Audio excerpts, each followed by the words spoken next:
States of America and to the republic which it stands, one nation, under God, indivisible, with liberty and justice for all. Thank you. All right, today we have Councilperson Mary De Silva, Present. Councilman Marty Presley, Present. Councilman Ron O'Neill is present, and also Ashley Sander Present. is present at this time. We are waiting on Jamie Burke. First thing we want to do is the adoption of the agenda. Get a motion to adopt the agenda for today. I make a motion, we adopt the agenda. Second. All right, motion made and seconded to adopt the agenda for today's meeting. Motion so carried. Thank you. I guess I could call for a vote, but since there's only three of us here, so. All right, we will open it up for public comments. Ashley, do you have anybody? Is there anyone online, Simon? Okay. They're not. All right, thank you very much. So the first issue here is the discuss the possible amending of the town code related to the RPC districts for future submitted applications review documents as provided by AECom. So we have some representatives from AECom here today. Certainly appreciate you getting up early and helping us out here. So turn over the floor, Amy. Thank you. Yep.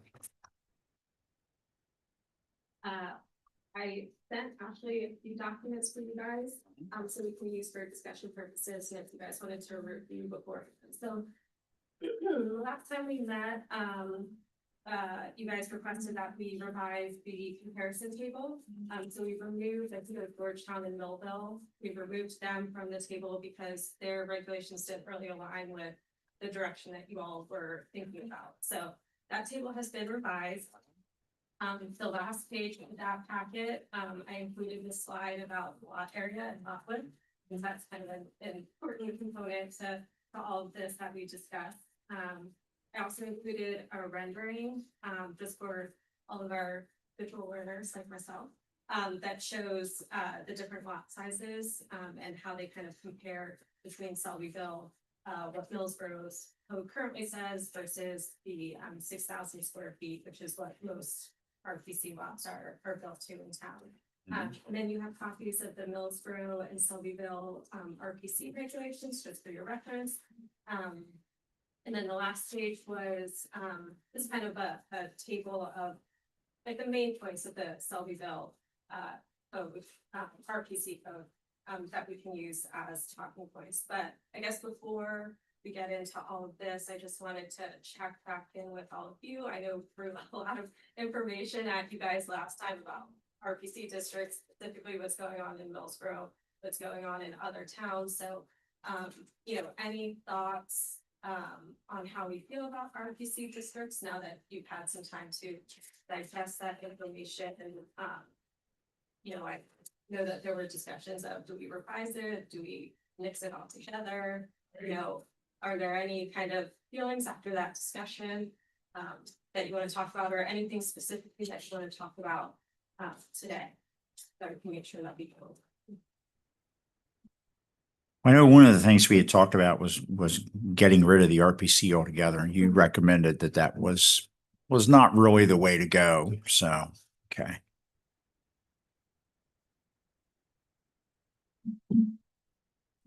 And of these, I guess Selbyville currently has the highest lot size at was it 11? It's 9,000. 9,000. Mm-hmm. Is there any upper limits on that as far as, I mean, could you make it an acre if you so desired, or would that kind of defeat the purpose of the RPC?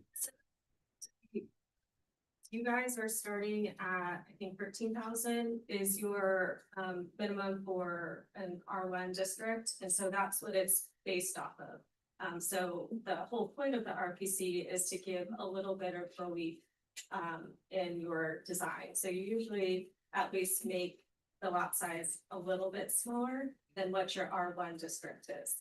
So as your code currently reads now, and I know there was a little confusion last time about what exactly is in Millsborough's code.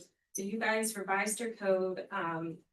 So it is 2/3 of the 13,000. So that's 8,667 square feet is your minimum. The confusion was there was still this line about you could still reduce it down to 6,000. Actually found that she had submitted that revision to be made to E-code. I don't know why it wasn't, why they didn't make it. So that is what core baseline is now. So if someone were to submit an application tomorrow, the smallest lot size that they could come in at is 8,667 square feet in a lot with a 67.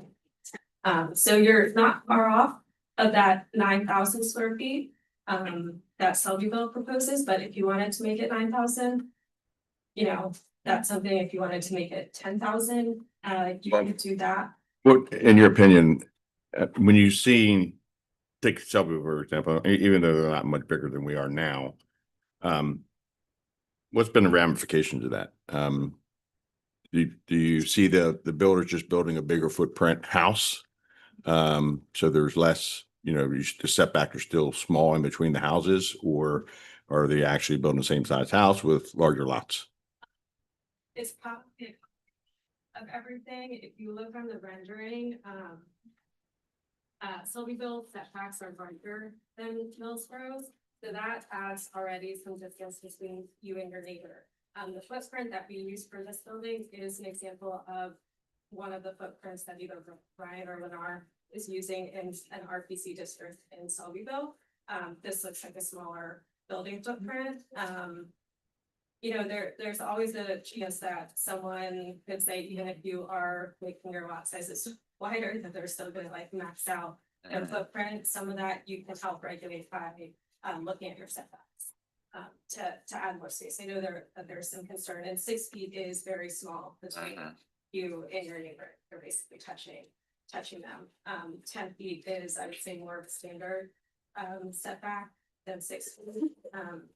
The county, for their small lots, do allow a reduction of 5 feet, which again is very small. That's 10 feet. If you look over in Plantation or South Shore right now, it looks like you almost have to turn sideways to go down between the buildings. Mhm. I mean, they're so close.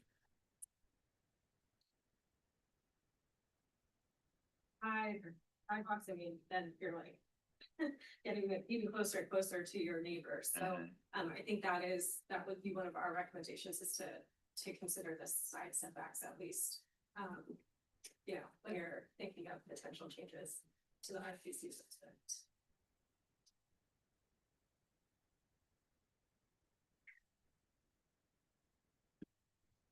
And I'm not sure, but why do we allow them? Is that something that's written into the RPC that we allow them to go to 5 feet, 6 feet? No, that's what. This is 50.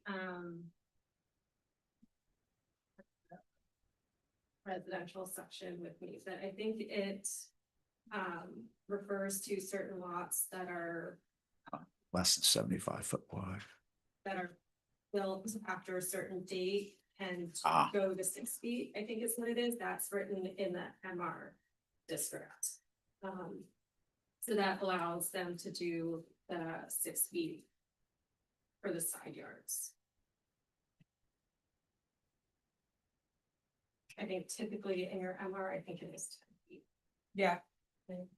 But that's saying, mine says for single family. What are the setbacks for, you know, the townhomes? For like a side setback. Yeah, Mhm. For the side, if you have like a group of like 5 units, the side is still 6 feet. 6'5". I don't know if I think there is a distance between buildings though. There could be. I would have to look that up. Sometimes with townhomes, there's a distance like between groups of buildings. So you have to have, say, 20 feet or something between groups of buildings. But the setbacks still are 6 feet on the side of each. End of the unit. So everything is based on, when I'm looking at the regulations. Mhm. Please feel free to correct me. So everything is based basically on the lot size, if it's a less than a certain amount. So if we wanted to use your suggestion of increasing the side. Right now, our side setback is 10, Selbyville's the same, and the county is the same. So for this, for 6 feet. It's for lots that are less than 75. So we could just remove that and have everything 10 regardless? Or do Yeah, you, I mean, do you have an this- opinion on that? You could specifically state in the RPC section that side setbacks must be 10 feet. 10 period, Yeah. regardless of the lot size and the. Yeah. So then it give Mhm. you more space in between and you just remove for lots less than, Mhm. okay. I mean, we could work on the language on how to. How to cite that for.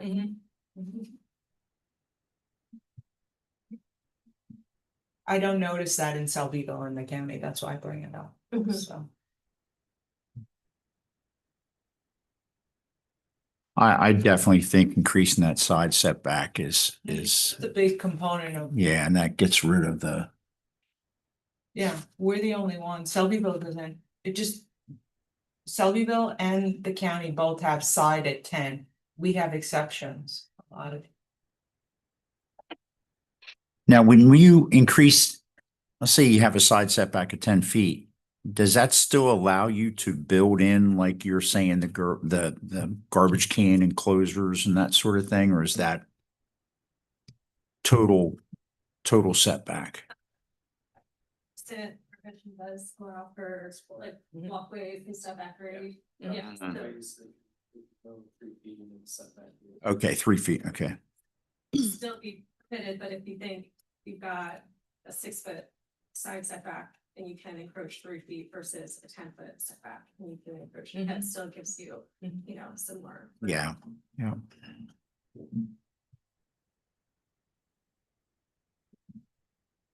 So that would be a good revision, you know, to remove that.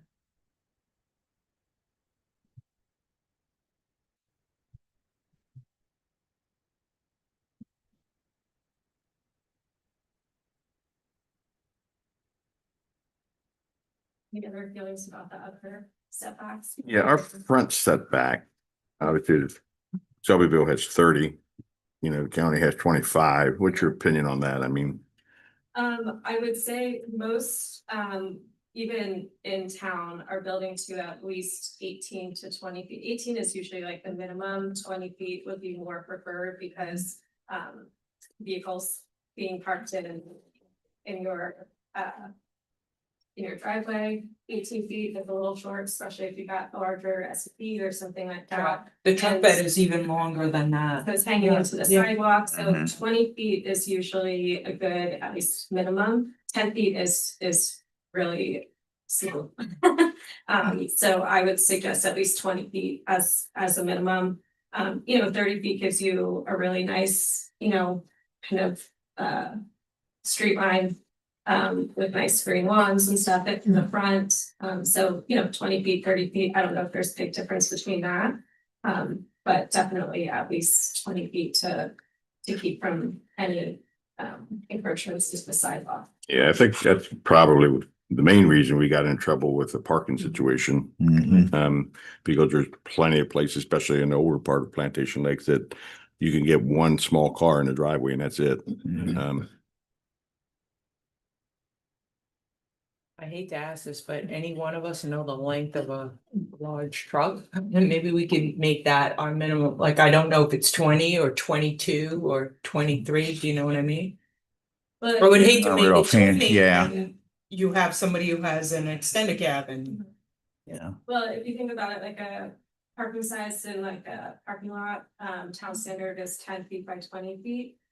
So obviously there's still an exception of a vehicle that might be, really extended, but that's kind of where that 20 feet Comes comes from, from. that makes sense. But I'm not sure if you guys ultimately are gonna be giving recommendations to town council or how this is gonna work, but you could always give an option of. We're thinking minimum 20 feet, but house 30 feet or something like that. You could list some options to leave it for discussion. So if we increase it to say, they went to 20 feet. And we didn't do anything with the rear setback. We increased the side setback to 10 feet. I'm wondering what that does from the builder's perspective is, you know, what kind of house he's going to put in there. Is it going to force, you know, smaller homes? Excuse me. If we keep our lot size the same, you know, you would think it would have to force a smaller home. So the 8,000. Yeah. It could, I think that would be more of a question for a builder because you know, I don't work on that side of things. You know, we could do a little bit more investigating into some different footprints and kind of to see, but also models of homes change. That's why you see a lot more space on the homes that were originally the Gen Craft in Plantation Lakes. The footprint of those homes were just smaller and they have over the course of almost 20 years expanded. And so that's why you're seeing homes that really maximize the buildable area. Now, I would say that's pretty common across the county. I look at a lot of permit reviews and for Sussex County, and majority of them that are in large subdivisions are maxing out their buildable area. I mean, they are building right on, which is kind of in line with what's happening in like Plantation Lakes. And those side setbacks, those vary.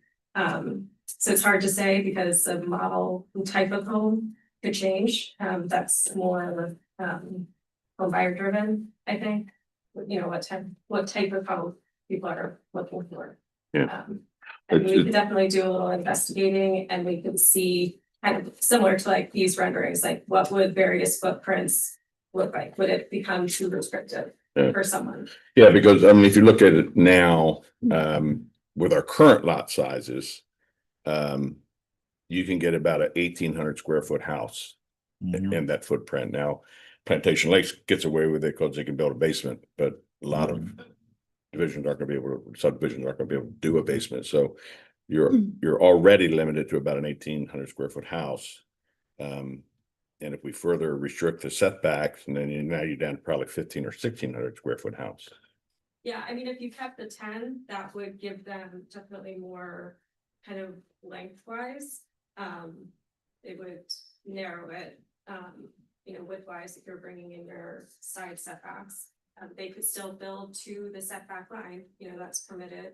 But, you know, we could definitely, you can see just on this mock-up, I mean, you have a ton of space that you could do a more, you know, longer home and wider. But I'm not sure what the trends are in building and architectural style and footprint style. I guess I'm wondering if, and I think it's a great idea to put the setback in the front at least 20 feet. But do we need to expand that 8,600, 8,500 to 10,000 or something to make upward? Why don't we do a few mock-ups? We can do some different building footprints and we can do it at this 8,667, we can do 9,000, then maybe also 10,000. Just to see what some variations in how else might look on it. And if it would become restrictive, we can definitely get those together. Once these mock-ups are done, do you want it coming back to Charter and Code, or do you want everything with the mock-ups going directly to council? Well, I guess we can discuss it. You can update everybody at the next meeting and then probably won't have that for a couple weeks, I guess. I guess if you wanted it for the August, we would need it on Monday. We would need any materials. Yeah, we have our directors meeting is this Wednesday, I believe, but we could it's this Wednesday, but we have to post by Monday the 28th. So No, we put it on the following month, September. This way it gives you time to do a rendering for, you know, and we could present in different stages of recommendation and give the whole council an opportunity to ask questions for clarification rather than bombast with everything. Yeah. We can discuss it in August anyway, at least get some ideas as far as what I think that the side back is a definite.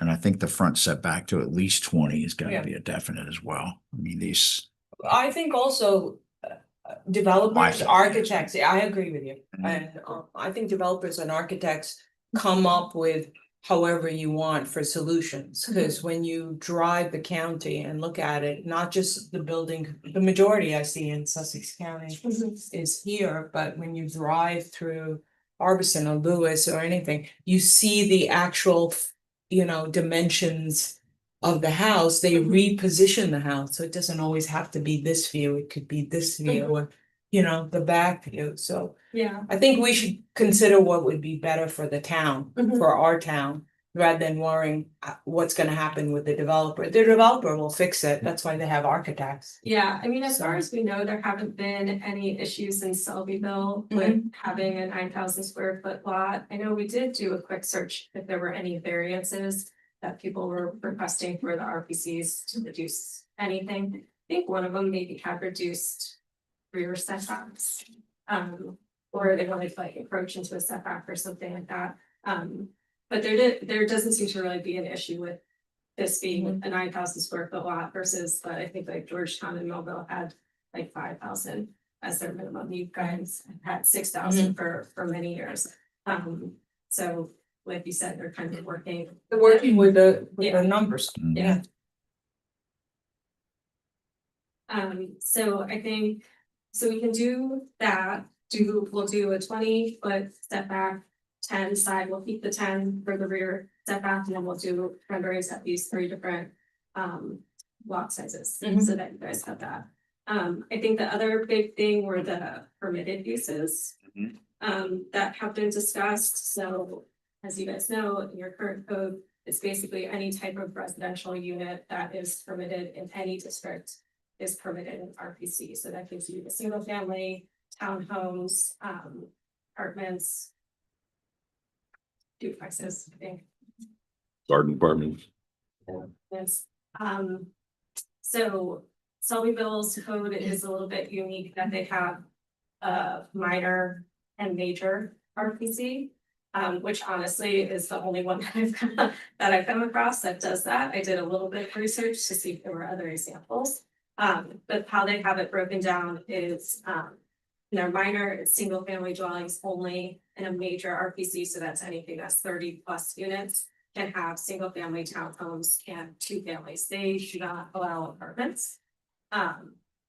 So I think that's something to consider, how you guys feel about current permitted uses in the RPC districts. And they actually also put a percentage on the townhomes. So townhomes are 2 family, cannot exceed 30% of the total unit count. So Selbyville has townhome. Single family and then 2 families, which is a duplex.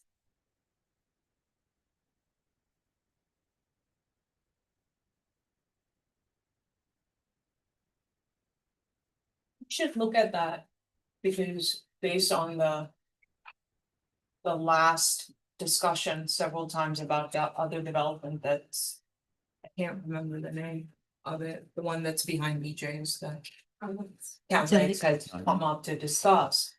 It's been a lot of just back and forth about that, so, and they're planning on apartments, correct? I believe there was a variety of different types.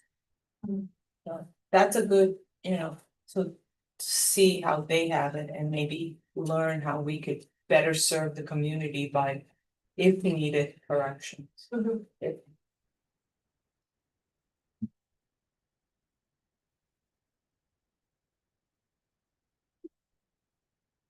I'm trying to remember, where are we with that development? We're still in a process where if we change this RPC, that would affect those guys. We haven't given them any Correct. Yeah, yeah.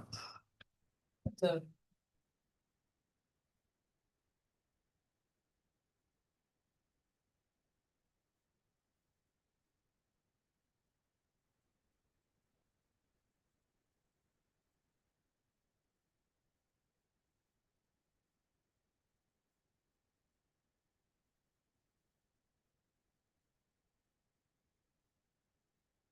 But in your opinion, does the segregation that Shelbyville does with minor and major, what effect did that basically have?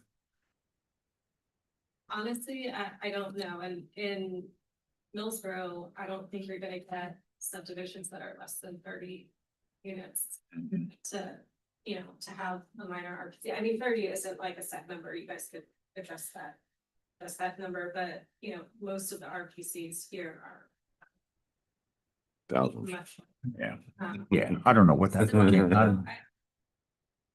But that's it, I mean, you could ask Shelbyville, you know, what the thought process was behind that. I'm guessing they're trying to minimize. It appears maybe minimize townhouses and more Right. skewed towards single family. Mhm. By the percentage of, you know, townhomes, they picked the 30%. For the townhomes. So I would agree, with that.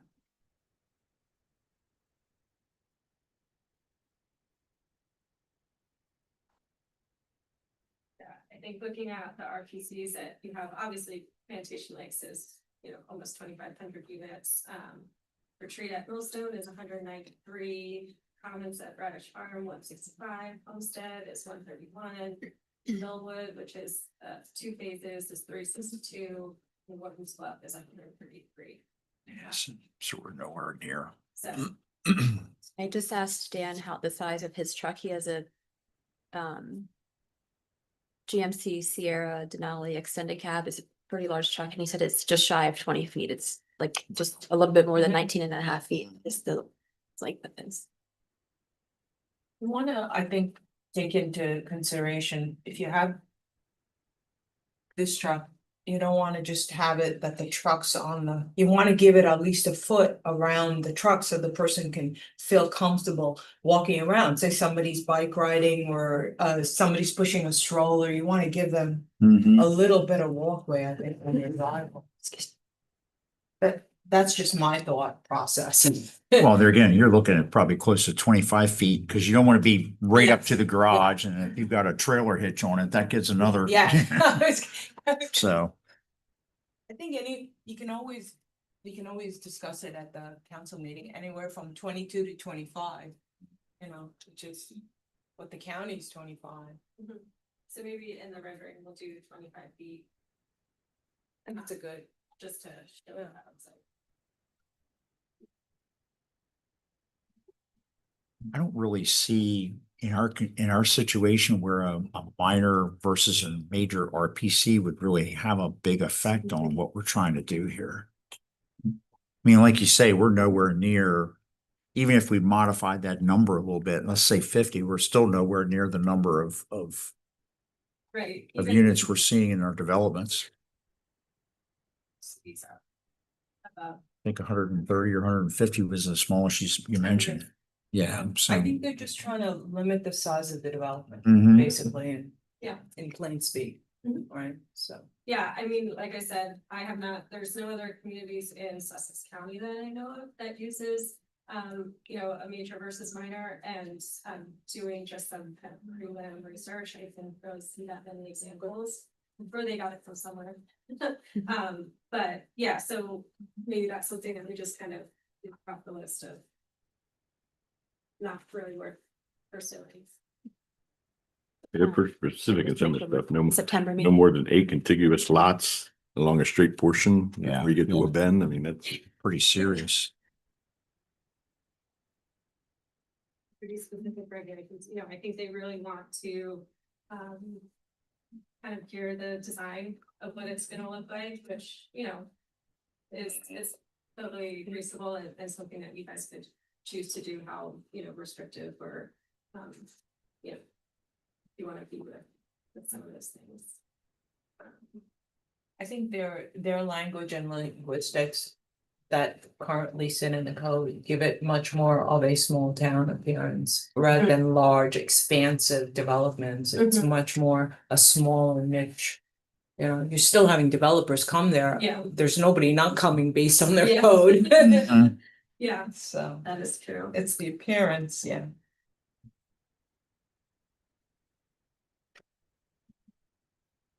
As far as your current permitted uses, are you guys okay with what's being permitted?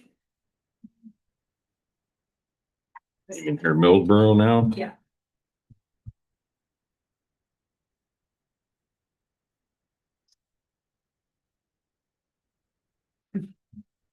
I can't, hmm.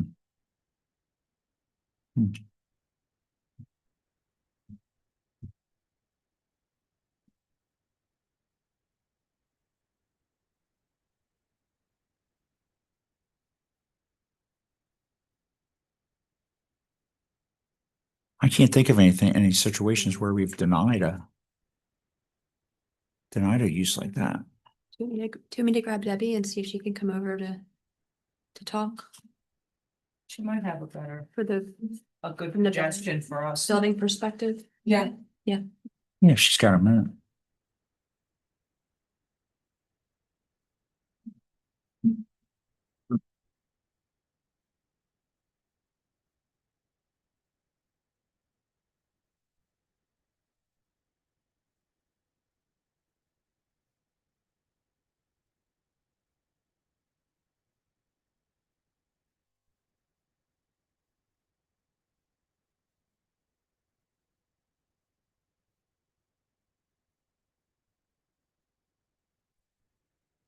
Well, first of all, thank you for all the work you've done, because you've certainly given us a lot to think about when we were ready to just forget it altogether, so. No, I Yeah. echo that sentiment. Yeah. Wholeheartedly. Before we got started, I was telling Amy how she really has helped me tremendously. Mhm. Glad this information is helpful. Absolutely. You guys aren't reading through the zoning code as much as we are with, with the lots of communities, that's what we're doing, so. We want this information to be as clear Mhm. as possible, so you guys can make, the best decision and, take this discussion to the rest of town council. I feel like you've got some good information that we can present to them. Just off the top of your head, before Debbie comes, is there anything that's dramatically different between us and the county? That would be glaring to you that you'd like to share with us? Between the county, not that much. I think our zoning district, I think, was modeled Based on, after the county, which most communities do. Selbyville seems to be a little bit of an outlier in how they wrote their RPC district. I think there's some slight variations between you guys and the county, but not much. And a lot of the language is kind of copy and paste from the county.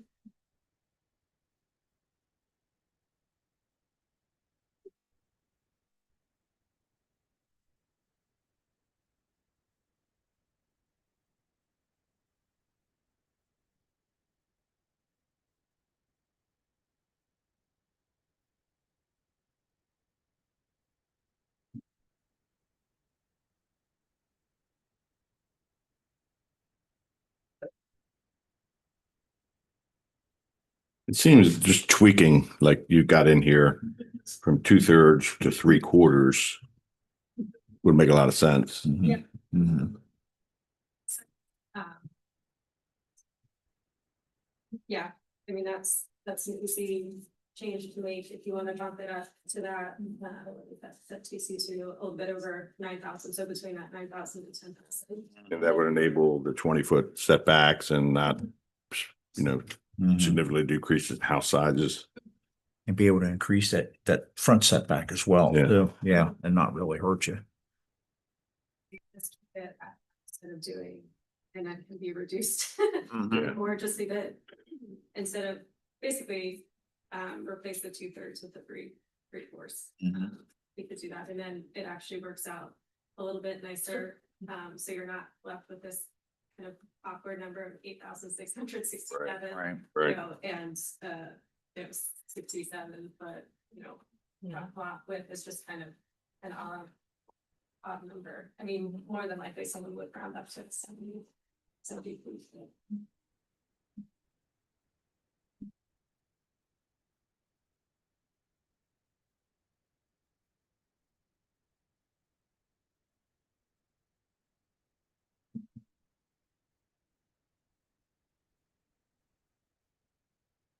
So Miss Debbie is here. She has joined us. Debbie, thank you very much. Like being called to the principal's office. I like to, yeah. The principal's almost on time.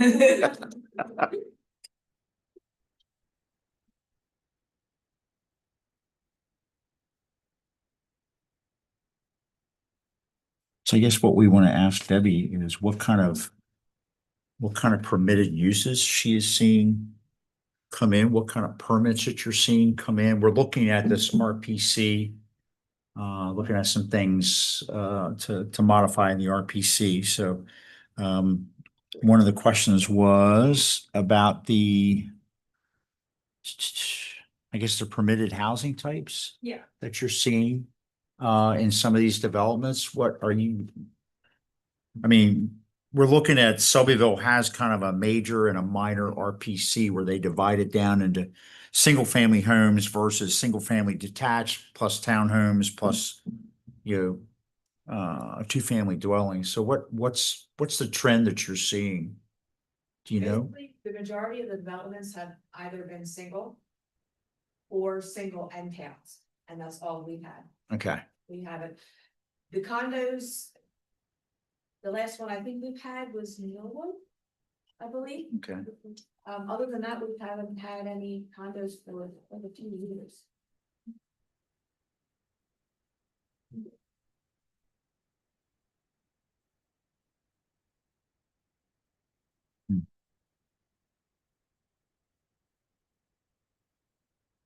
I mean, that's something that we could just put on the list of for discussion.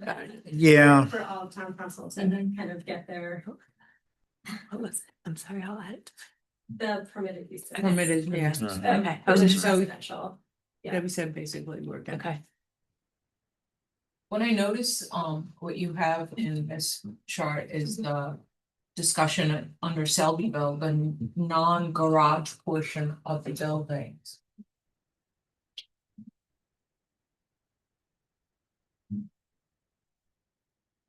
Can you give an example? What would may encroach for setback? What would be an example of that? The non. I assume that would be, like a porch, or it could be, like a bay window. A chimney, those types of Yeah, I never thought of something. encroachments, Okay.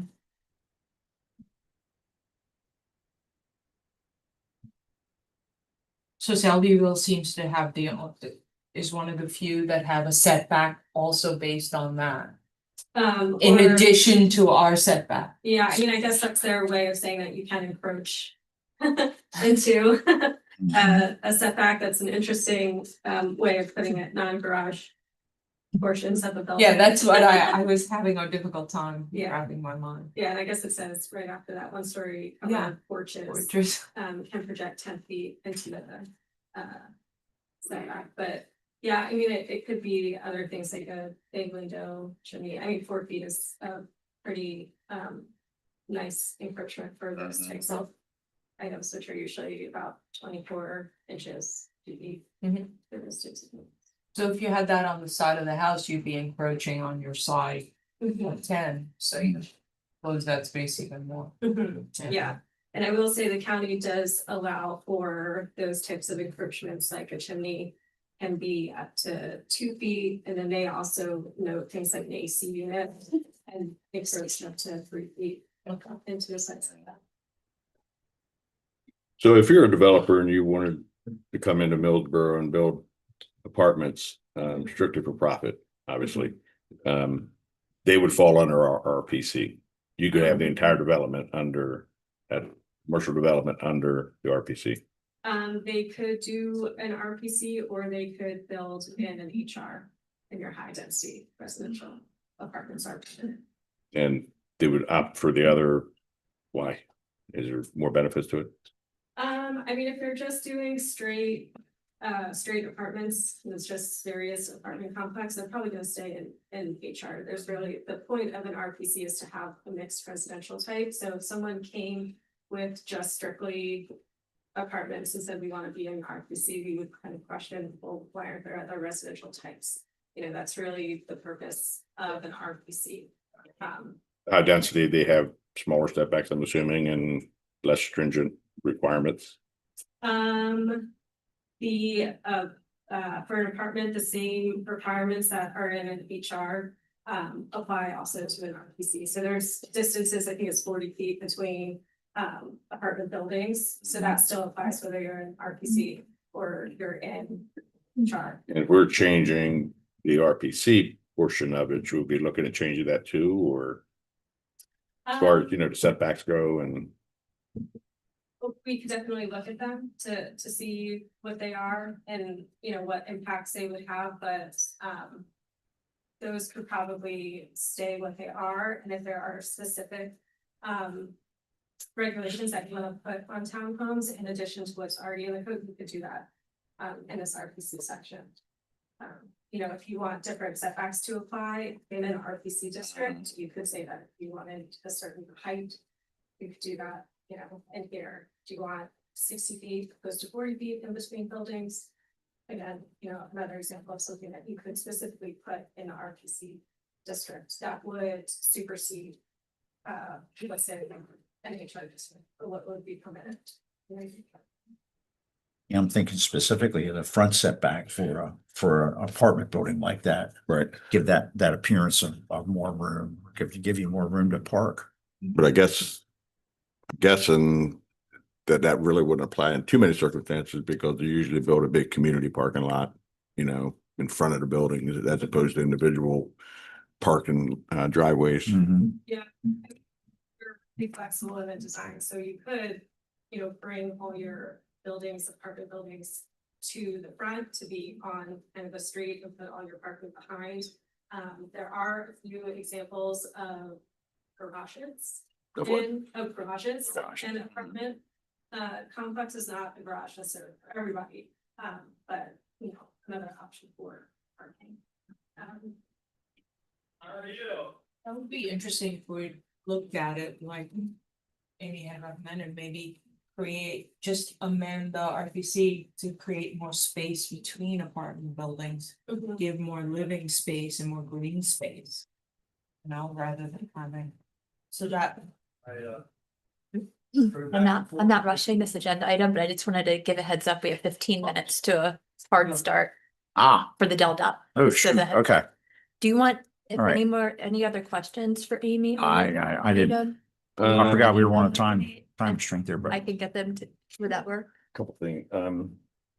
There was discussion in the meeting the other night, but thank you for coming. Yeah, Discussion sure. in the meeting the other night in regards to, do we need to get an actual ordinance drawn up, drafted and voted on to increase the depth of Right. topsoil? And it would, for topsoil, so,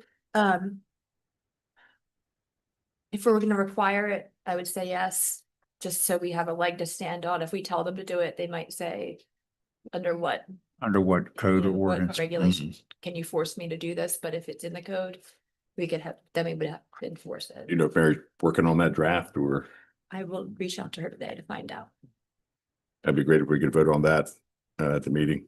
Mhm. And that was, just to refresh my memory, how many inches was it for? Okay. And that would pertain to, we discussed last meeting, all developments that hadn't gotten final approval. Mhm.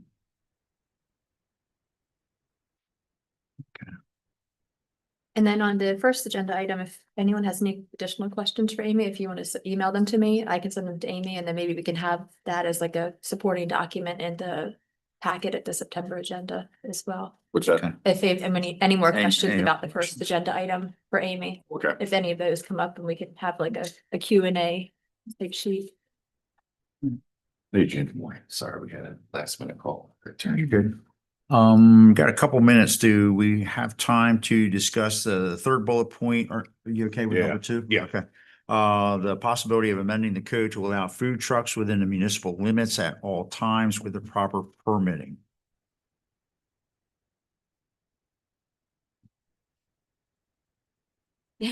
Do we, and this is interesting because I was just going to bring this up.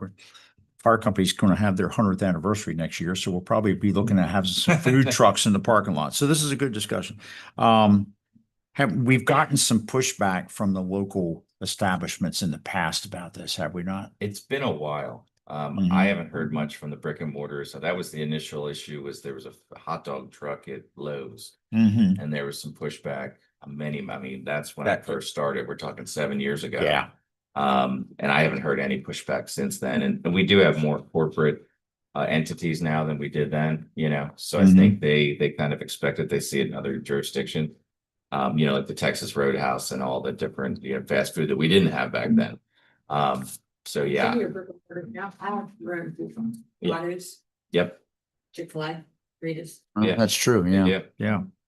The climate's changed considerably. I wouldn't be opposed to it. Mhm. What if we have them pay a higher business license fee? Since they're not paying taxes, that kind of offsets and maybe would make the brick and mortars feel better about. So currently, this is under classification of special events. We permit it under, you come in as a special event, whether it's the fire department or swim night at Plantation Lakes, Mhm. and they get a permit for that night for food trucks. But this consideration is to allow them at all times with proper, For designated, all times for designated hours. I suggest that if we are considering it, or if we are considering it, we set specific hours. Some of these towns and cities that I have reached out to, they do have designated hours and designated areas in which they can park. It's up to them. If we don't designate an area, for an example, if we say, okay, you can park Cupola Park, or you can park in the town hall parking lot.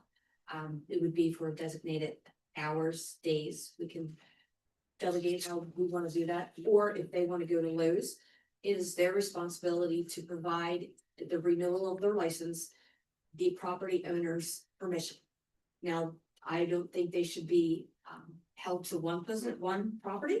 If they want to go, say, Lowe's, or if they want to go, I know the firehouse is private, but if they want to go to the firehouse, they would have to obtain a letter from each individual property that they go to, in which the letter should be renewed yearly when they renew their business license. And like Ashley had suggested, we should charge a little bit higher fee. Some of them charge $75, as you can see on the list. Some of them charge $100. I don't see any reason why we can't charge like $175 to even $250. But they would be different as far as their paperwork. They would still require the same amount of paperwork that I require now for special events. They would have to give me a certificate of insurance listing Millsboro as the additionally insured. We can set specific monetary amount for their insurances. I would need their Department of Health food permit, Mhm. their their truck insurance over and above their certificate of insurance. And you already require this for a special event permit, right? I require their state of Delaware, their certificate of insurance, just naming us as additionally insured, and their food permit, food service permit, yes. From the We are department. going to do this as, looking at it as like a permanent type of thing, like a regular business license. Then I would go a couple more steps further, the license of people that are going to drive the food truck, your car insurance for the food truck. Some of them even have a background check. I don't know how in depth you all want to go with that, but some of them do require that. And that's what, when I was doing code enforcement in Georgetown, they had to have a background check for the ice cream vendors because they, inherently have contact with children. So you wanted to make sure that they were, not on any list or anything. But that's more of a mobile vendor. That's a little bit different, so. Splitting hairs. Oh, yeah. Yeah. I like food trucks. And my only concern is especially with downtown, profit margins of restaurants are so small. They're, 2-3%. That's why they see one here today and gone tomorrow. I just worry about, we would have to be very stringent on where we allow these Mhm. trucks to set up. Well, see, when they do come in and apply, I can give a map and say, these are the areas that you're permitted to be, or areas that you're permitted to be set up. If it's a private property, as said, like BJ's, Lowe's, or whatever, it's your responsibility to get the letter from the property owner prior to your license being approved. You could do a highway commercial only. And then you don't have it in the downtown area, so then you're not pulling away from the, I mean, it's still someone buying food from somewhere other than, you know, a downtown business, but yeah, you don't see these set up in Lewis on Second Street. They've got more of a designated area down by the Dairy Queen where they set up. Mhm. You know, Milford, they do a First Friday event where they bring up food trucks, but that's a town sanctioned event, so that's a little bit different. And I've heard from local businesses in Milford, you know, when they do events and they're using their parking lot and there's food trucks, it's like they know that they're gonna have a dip in their business, but it's kind of a scheduled thing, so they know. Did you have any consideration on a limit of how many days they can set up, or is it? They did not. Okay. Mm-mm. No. But it doesn't mean that we can't, you can only be in town from maybe like 10 to 6, 10 to 4, you know what I mean? And that 175 would be for a day. If you previously suggested maybe like 175. That's for the Like a yearly. year. license. Okay. Yes. So And it's, right now, the business licenses are only 50. $50. So when they do the special event permits, we only charge them to. Right. But it's $50 per special event. But then they're limited to just that special event. But we have had, and I get numerous phone calls with food trucks coming in on weekends, especially over at Tractor Supply. So. Which is highway commercial, right? Mhm. Sorry. So I was gonna ask you a question. So using Ron as the example at for Firehouse, if you only limit the food trucks to the highway, how would? It'll Like be a if they special were gonna, event. it'll be a special event, okay. so the weekly or monthly setups would be restricted to certain areas within highway commercial, but any special event, you could have that 1 day special event that could be anywhere. Mhm. They usually have anywhere from 2, 4, 5 food trucks Mhm. there at a time. So yes, that would be a stipulation. The ones who come in that you invite that do not have a town license would then be restricted for the $50 one day. Right. But if Yeah. they do, then they would still have to prove or give the paperwork to Joyce or whoever's handling Mhm. the So if we community. did the highway commercial, they would still be required to get the permission of The property the owner. property owner. And and- they can't just put anywhere. Right. Okay. And the property owner can always rescind that if it becomes an issue, you know? Mhm. Yes. I do have to comment, I like Jamie's idea about doing the background check, because in this day and age, you should be cognitive of who's dealing with children. You know. Problem is, I don't think the state police do them anymore, do they? I think they farm them out to a third party. Yeah. Very expensive, very time consuming, very much a That would be hassle. on them. That- That would be yeah, our that- requirement, so that would be on them. That They you would wouldn't do it on Yeah. ours. Yeah. They would have to present us with the background check. Right. Correct, so we're not incurring any cost, No. so Mhm. it's a win. Does aware of anyone else, other towns that require that? Milford, Milford does require Yes. a background Yeah, Milford, background check. once a year. yes, The time of the permit, correct, yes, when yearly. it's Oh, an okay. annual, yeah. And that would be a state or a federal background check, because they're different. I think If if we- we go for the state or what. Yeah, I would just say state. Yeah. Once you get into getting a federal background check, that's where the cost goes up. Yeah. Right. Right, sign an affidavit. Like had notarized affidavit that they do not have any criminal predator type Mhm. charges on them, and then Mhm. the onus is on them. If it were to come out that were the case, then they would be the ones liable and not the town. Just That's not a bad idea. Yeah. That would be part of the permitting have process. maybe draft up like a legal document Mhm. that they would have to get notarized and signed. I mean, even if we, like, when we have the holiday market, we have the vendor sign a waiver. Excuse me. That if anything were to happen, of course, the town's not responsible. I don't know if you want to kind of implement that also. Along with the signed affidavit, I mean, we can give them as much paperwork as we deem necessary. Yeah. Just to protect us, protect property and. And if we move this forward to council, that can be part of the discussion we have there too.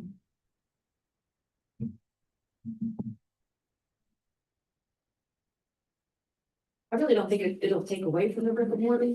Only because, like I stated, some of the brick and mortar do have their own food trucks. Yeah. Yeah, I So they hadn't can thought about travel. that. So I mean, now it's a whole different game. It's not just, we're a small town anymore and all we have are the restaurants downtown and you bring in a food truck and yes, they will take business away. We have so many restaurants, fast foods, dining places now that they compete against each other. So and they all make money. I don't hear of any of them saying that they are, suffering at all. Yeah, I guess my main concern would be downtown. But we can Um, restrict them. Yeah, I would keep them out of the downtown. Except for the special events. you know. Down there. Anyway, any Yeah. place really they would be able to park is in our municipal parking lot. And then we're losing parking and that's. Kislo Park. Village. Yeah, trying to get in and out of there without any of that is hard as enough. Mhm. But yeah, we can say no. Mhm. I mean, the park would be a really good place for Especially the people down there. the concert nights would be Yeah. nice. Mhm. Now, you mentioned Tractor Supply. Is that Tractor Supply asking for these guys to come in, or it's just people wanting to park in Tractor Supply? I mean, It's not Tractor Supply asking them, it's actually two food trucks, it's the Main Cousins or Cousins Main, and then the Steak and Seafood Connection. okay. They're like there almost every other weekend. Cousins is usually pretty good about submitting the paperwork that we need. The other one I have to hound every time I see it on Facebook, I got to call them and call them and call them. Maybe about 60 seconds, just as a. Debbie, thank you. Certainly appreciate the information there. Certainly Do you want appreciate this it. on the September agenda for council? For the food trucks? yeah, I think we got Yeah. enough, at least. Yep, got enough Thank you, Deborah. information. Thank you.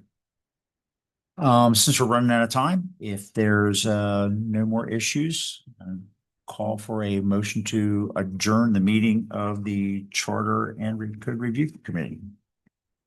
I make a motion that we adjourn the committee meeting. Second.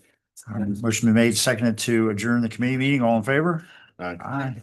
All opposed? Motion so carried. This meeting is adjourned. Thank you very much. Good information.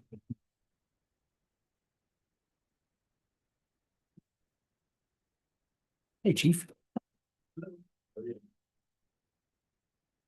Have you heard about, it's not really in our town limits, but the new fish market that opened? you stop then restart? Sorry. We're still. Oh, it's all left. I did get some comments to let y'all know that. Oh. It's something.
The chair on this one is Bob.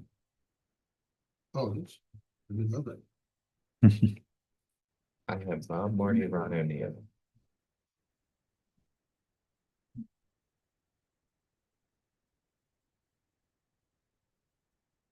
Ron, you're up here as well. He's asset management. Is it? He's asset management, yeah. All right, sorry about that.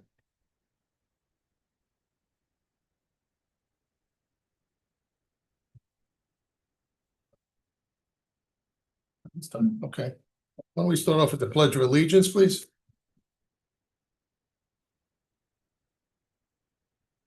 Pledge allegiance to the flag of the United States of America and to the republic which stands one nation under God, indivisible, liberty, and justice for all.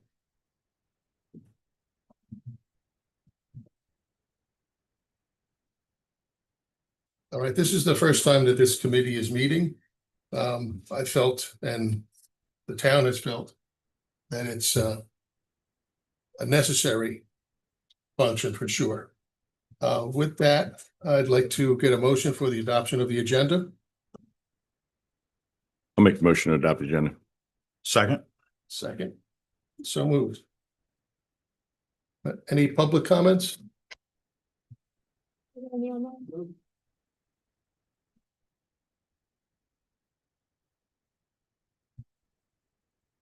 Any no public comments? We'll move right to business then. As I mentioned previously, that there's been so much angst in this local community around the town with regard to traffic.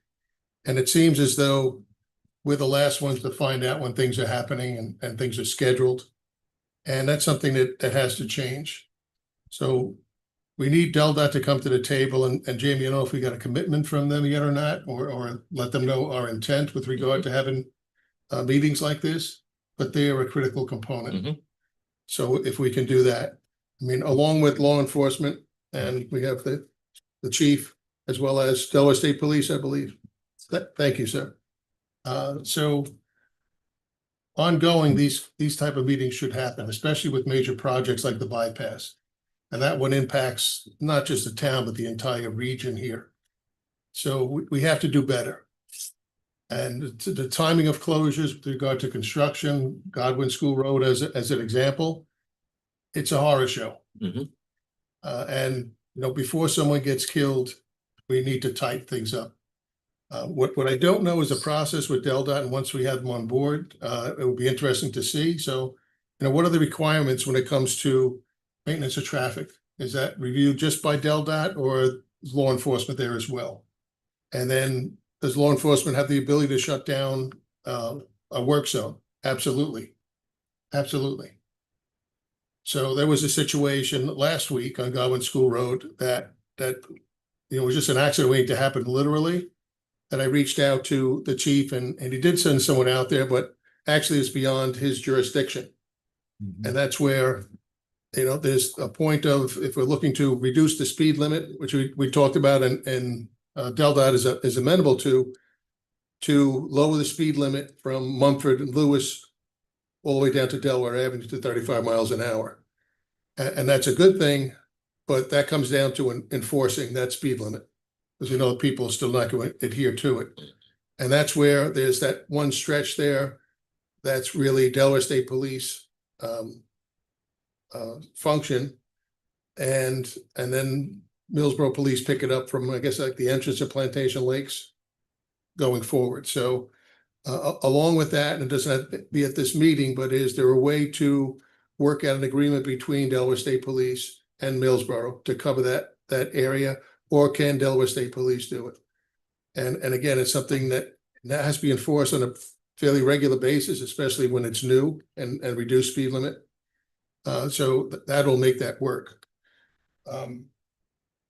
Looking at the steps, and this is coming from a letter received from DelDOT as far as what they're willing to entertain at this point.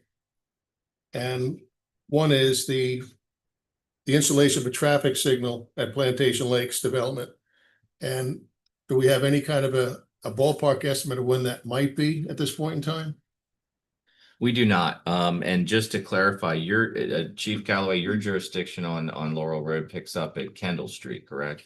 Yes, sir. It's Kendall Street. So Even the further entrance back. at Plantation Lakes Boulevard is still Delaware State Police. Okay, So it's further east at Kendall Street. There's a 3-story apartment complex right there that kind of is a good waypoint for that. So, and also to clarify. Oh, Chief, do you mind speaking to the microphone since we're live stream? Sorry about that. You're- Also want to clarify that on Laurel Road, when it comes to our jurisdictional areas, we actually just have a small portion, which is the entrance of Plantation Lakes. So if there is an area within Plantation Lakes, or excuse me, on Laurel Road, there's an accident there. We had just that area. And we also have the same at the development, Millstone, is it Jackstone? Millstone Retreat. Millstone, yeah, Retreat, Millstone. Sorry. Sorry. We have those, but when it comes to the entire roadway, we do not. So because of that, it does not allow us to run radar on that. And you can see our jurisdictional boundaries on the Sussex County map. So our team met last week and we've been going back and forth with a response to Secretary Hastings' June 12th communication. I have what we finalized, Ashley, Chief and I. I can read it or I can hand it out if you want to read the draft.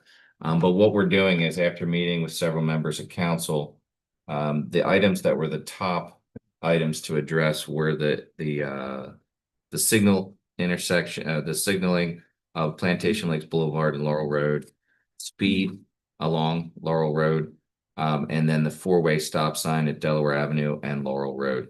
There also was another consideration that I'm going to reach out to the secretary. They're doing repairs on Delaware Avenue. I talked to our contact at Preston. They're doing repairs there because of the improvements to Preston. And they confirmed that they're not lining the whole. There is going to be new lining that's going to be put on Delaware Avenue where it intersects with 113, where you turn off there. But they are not required to line beyond a certain point on that road. So we're going to ask the department if they would continue the lining up to Laurel Road, as was a suggestion from Mayor McKee.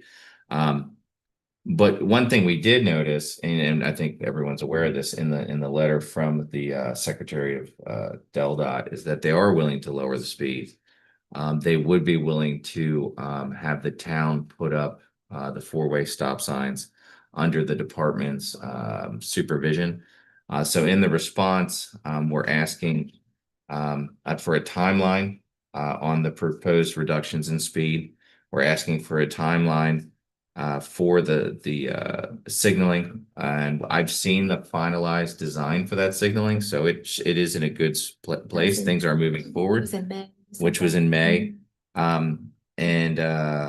And then the other item was putting up the 4-way stop signs. So there's already 2 up, so we would be adding 2 stop signs to the intersection of Delaware Avenue and Laurel Road. I'm offering, on behalf of the town Public Works Department, provide and install those signs. And that was indicated in the letter that would be something that they'd be willing to do. So we're going to do the work on a DelDOT road to put the signs in. They would have to supervise and sign off on it. But again, we want to know a timeline of when that can happen. And I said in the letter, our team's ready. I mean, we're ready today. We have stop signs, we have poles. They just need to bless it, and then we can move forward. I did get some communications last week. Representative Jeff Savalsky had reached out to several members of DelDOT asking about banning trucks. And the response that we received was they don't believe they're going to ban trucks running through Millsboro. The answer was there's a lot of farmers that are west of 113 that will still need the trucks to go through the Laurel Road corridor, and they won't take the bypass unless there's a major time savings. And that came from Alistair Probert at DelDOT. So, we're hoping that was, we were told in meetings before that was going to be the next step. Get the bypass in, get the signal in at Plantation Lakes and Laurel Road, and then see where we go from there. But now it sounds like they are not going to consider truck route which I think we can still push back on. We do have support in the Ed Leg Hall from our local representation. So that's where we stand with DelDOT right now. But I think moving forward for these committee meetings, we should probably schedule them around availability of someone from DelDOT so that they're here in firsthand, get to give us answers, and they'll get the agenda, they'll be able to be prepared and speak to the items that we bring forward. Yeah. With regard to Delaware Avenue, do you have the red flashing lights that go along with the stop sign? We don't, but we could easily. I just need them to bless it. I mean, and you can get anything through Amazon very quickly. And there's other supply stores around here that we can get those. And if that's something that the department wants, I'm sure that they could. I know they're a little short on traffic signal poles, or that was their reasoning for why we don't have a light. They did create a signaled intersection for the state fair with about 6 temporary traffic lights that drove through it on Friday. So there is technology there. They could do a temporary, light situation. We'd like to see a permanent one. They put the light up in Milton and Mulberry and 16, and just like 3 weeks after that accident with the paramedic as well. Because you're also going to have not only the flashing lights, because it's going to be a new intersection there. You're going to have signage prior to that to make sure that everybody understands it. Right. Yeah, because that's going to be a major. Four-way stop, always, the language is underneath, yeah. Typically, they'll say like new design under study, and because they've removed several traffic lights in some of the downtown areas to replace with more four-way stops, and that's the exact process, and it usually stays that way for a year. Question on the speed limit on Laurel Road from Mumford in. Now that was at one time we had talked about that being both ways. Is that just incoming going east, or would that be going out west as well? The 35-mile-an-hour speed I limit. believe we talked about both ways. Okay. I think, not to speak for chief, but we would prefer when we have speed limits set up that they be the same. Same way. Street makes it kind of difficult for enforcement, and we've reached out to them about, was it Radish Road? There's an area there where there's a speed limit difference on each side of the street, and that just makes traffic enforcement. And I wonder if that's going to change, because now there were no houses there at the 40-mile-an-hour direction. So now there are homes, and the backyards are right there. So I would guess it should all be 25. I mean, I've never come across another state's split speed limit on a road like that. That's and that's what we've requested, and that request has been out there for some time. Can I make a suggestion? And maybe this letter either come for you, Jamie, or you, Mayor, to let them know that this committee is formed and what the process will be, working with it in the future. Give them a heads up anyway. and it's a cooperative thing. It's not like we're all going to gang up against DelDOT. That's not the intent at all. It's more of improved communication, so we all know what's going on and all have input into this. When they come up with a design does law enforcement review it as well and sign off? It shouldn't just be a DelDOT engineer, because ultimately the enforcement is done by police.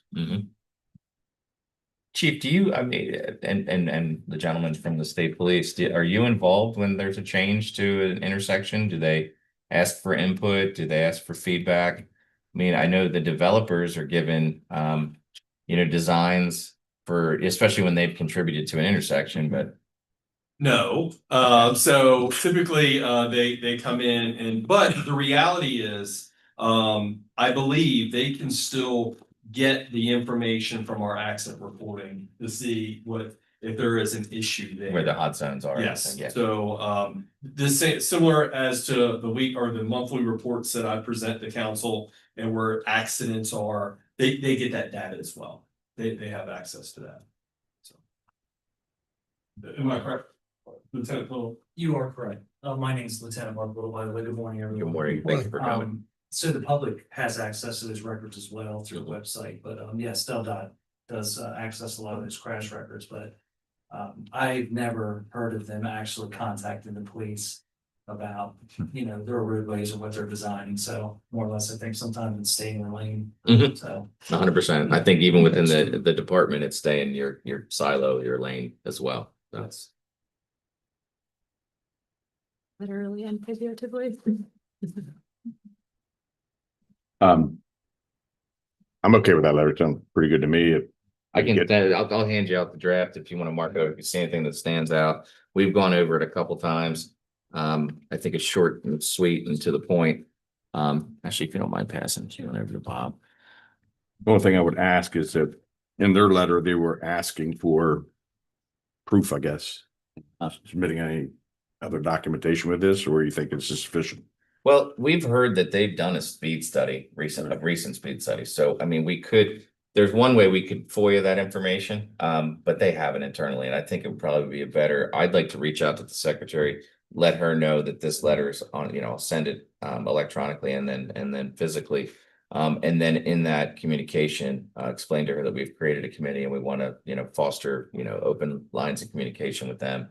And we're inviting them to our next meeting whenever we determine, if we get a couple dates, and handle it that way.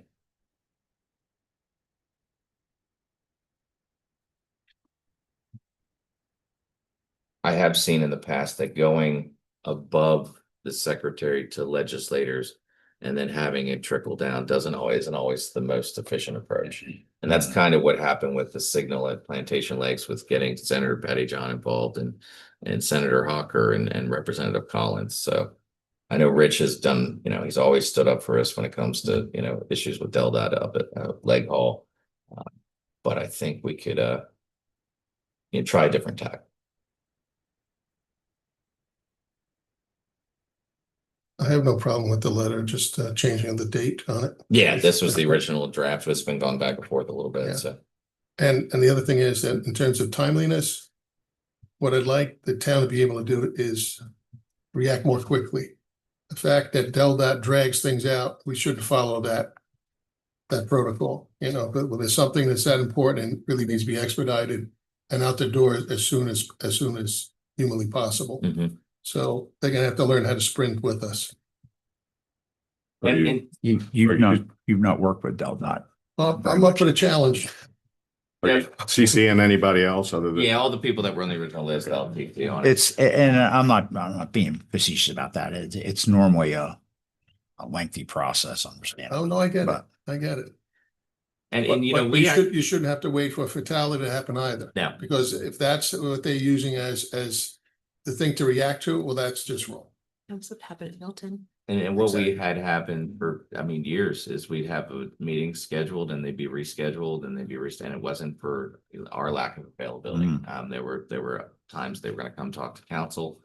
They got rescheduled. I mean, chief, we've met several times about these items here and it's, if you move the focus to one intersection, then all of a sudden another intersection that was in the pipeline just seems to stall. And then it's wait for this, we had the Route 24 and Laurel Road, Delaware Avenue and Laurel Road intersection with the four-way stop signs ready to roll.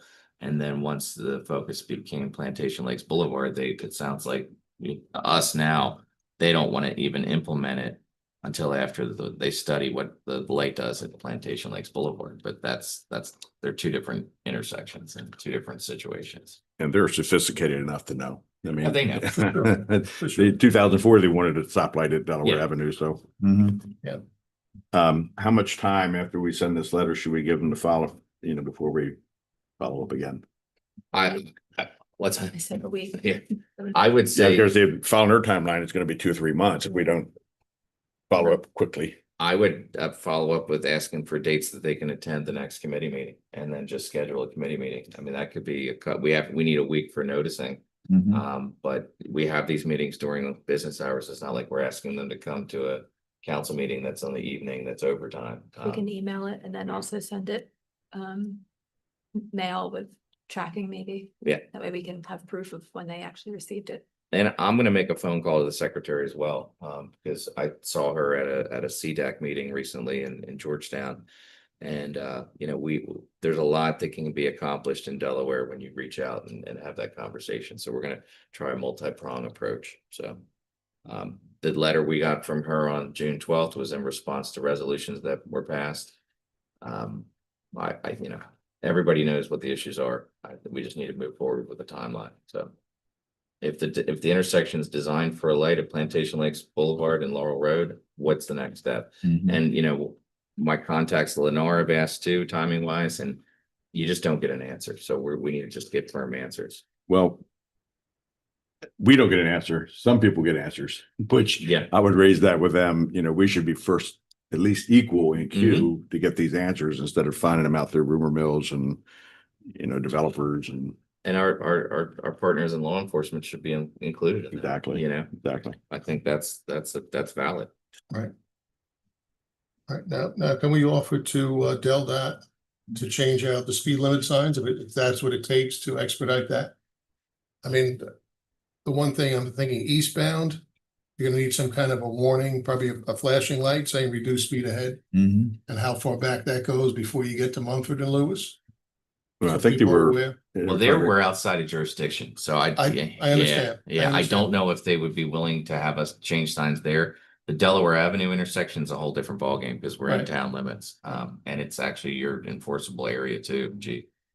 I think they were agreeable, weren't they, to put up the signage there, Mhm. similar to the signage that you put up that Thursday. John Thurgood, yeah. So that would have to be there too, coming up and approaching that bend. Maybe not so much to get the traffic light up, but certainly once the traffic light's up, that's got to be Mhm. there. Sure, that's part of the package, I'm sure. All right, so we discussed the major items. I wanted to go out of order on the agenda.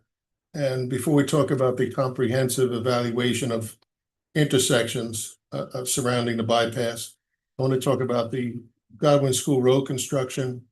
That's more immediate, and the partial opening of the bypass, allowing access to Sheep Pen Road, Hardscrabble Road. Do we have any idea at all on a date for that from DelDOT? Or can we get one from them? I mean, I can request that, but no, I'm hearing August, September, that are the latest updates that I've received. And that was what the secretary said at the last meeting I was at, which was just a few weeks ago. They're gonna do a 5K on the bridge before they open it. So when you start to see them announce the 5K, we might have an idea of how close it is. But they're doing something a little different on this one.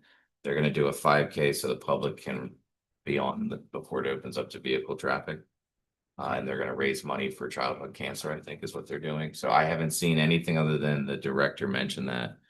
I saw, I haven't seen for Godwin, but I did see a date came out for Hollyville and the bypass are opening side like simultaneously, and that is September 23rd was the date that they put out for that side of the bypass, but I don't know if that's the same for Godwin as well. They had a section of the overpass fall down. They really? Thank God it was in the middle of the night. I don't know how much that delayed them or Where was that? right at the overpass on 113. Oh, no. I Not on encourage every Bell time Lake. I drive under on 30. They were painting it the other day and I was like, please don't get drop any paint on me. I would say September's ambitious, but you have hope. Well, I'm just that one piece. If it's not the whole bypass, just connecting up Sheep Pen to Hardscrabble to 113.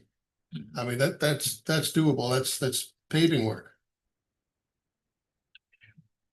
And they already poured concrete and everything else on those roadways, so. They've still got to put all the guard railing and.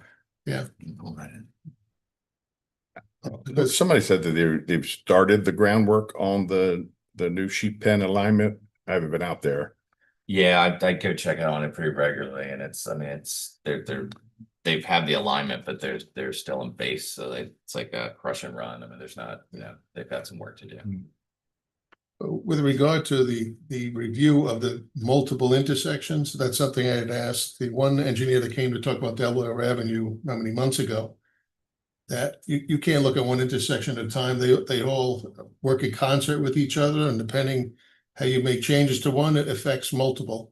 So, and with the philosophy of DelDOT, has to be something like a 2-mile radius outside the bypass because it is that controlling of a roadway network to look at that, and it's going to impact traffic out that far very easily.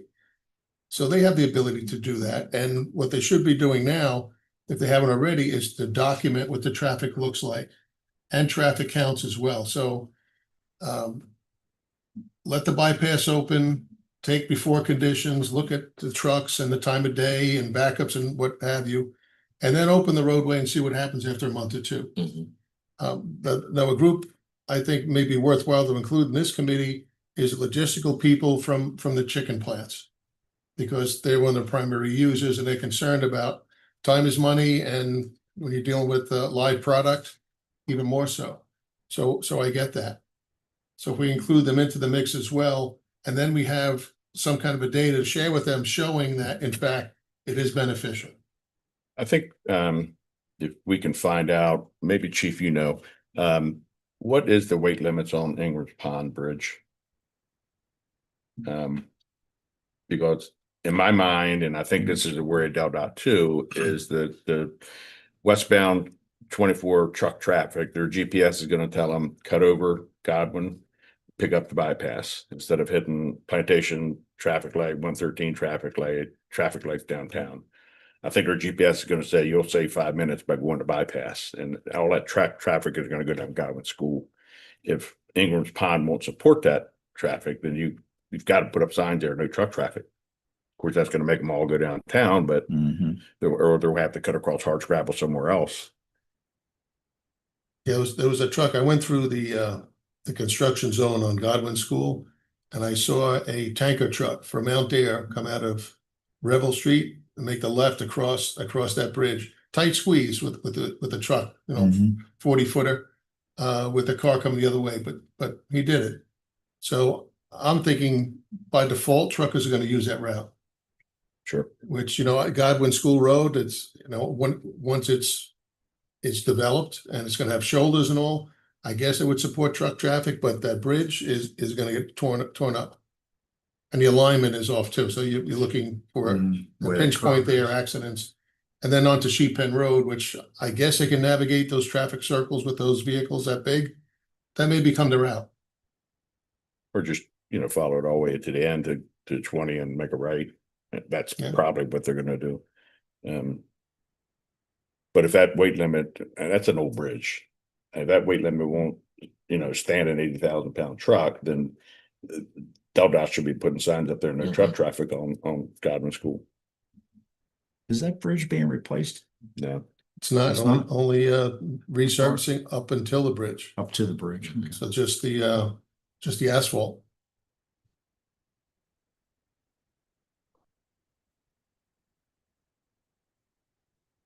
I mean, data before and after, I think is critical. It helps make a decision. And I'd asked Rich Collins a while back if DelDOT would consider a dedicated truck route going east. And his reaction was, we waited 25 years for this or more. Let's see how it works.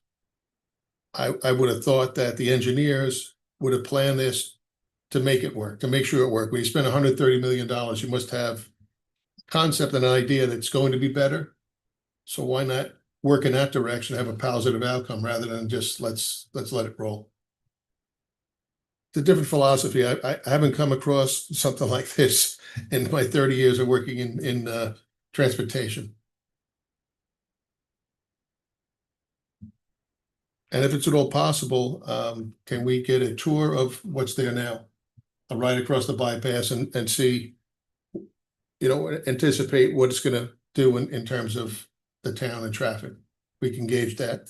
I believe there's traffic signals within the bypass itself as you're going up and over 113, that there are traffic signals to get across. And again, conceptually, I don't know if that's a good thing or not, because you're putting in a bypass to streamline traffic and then you're putting a bottleneck by putting a light.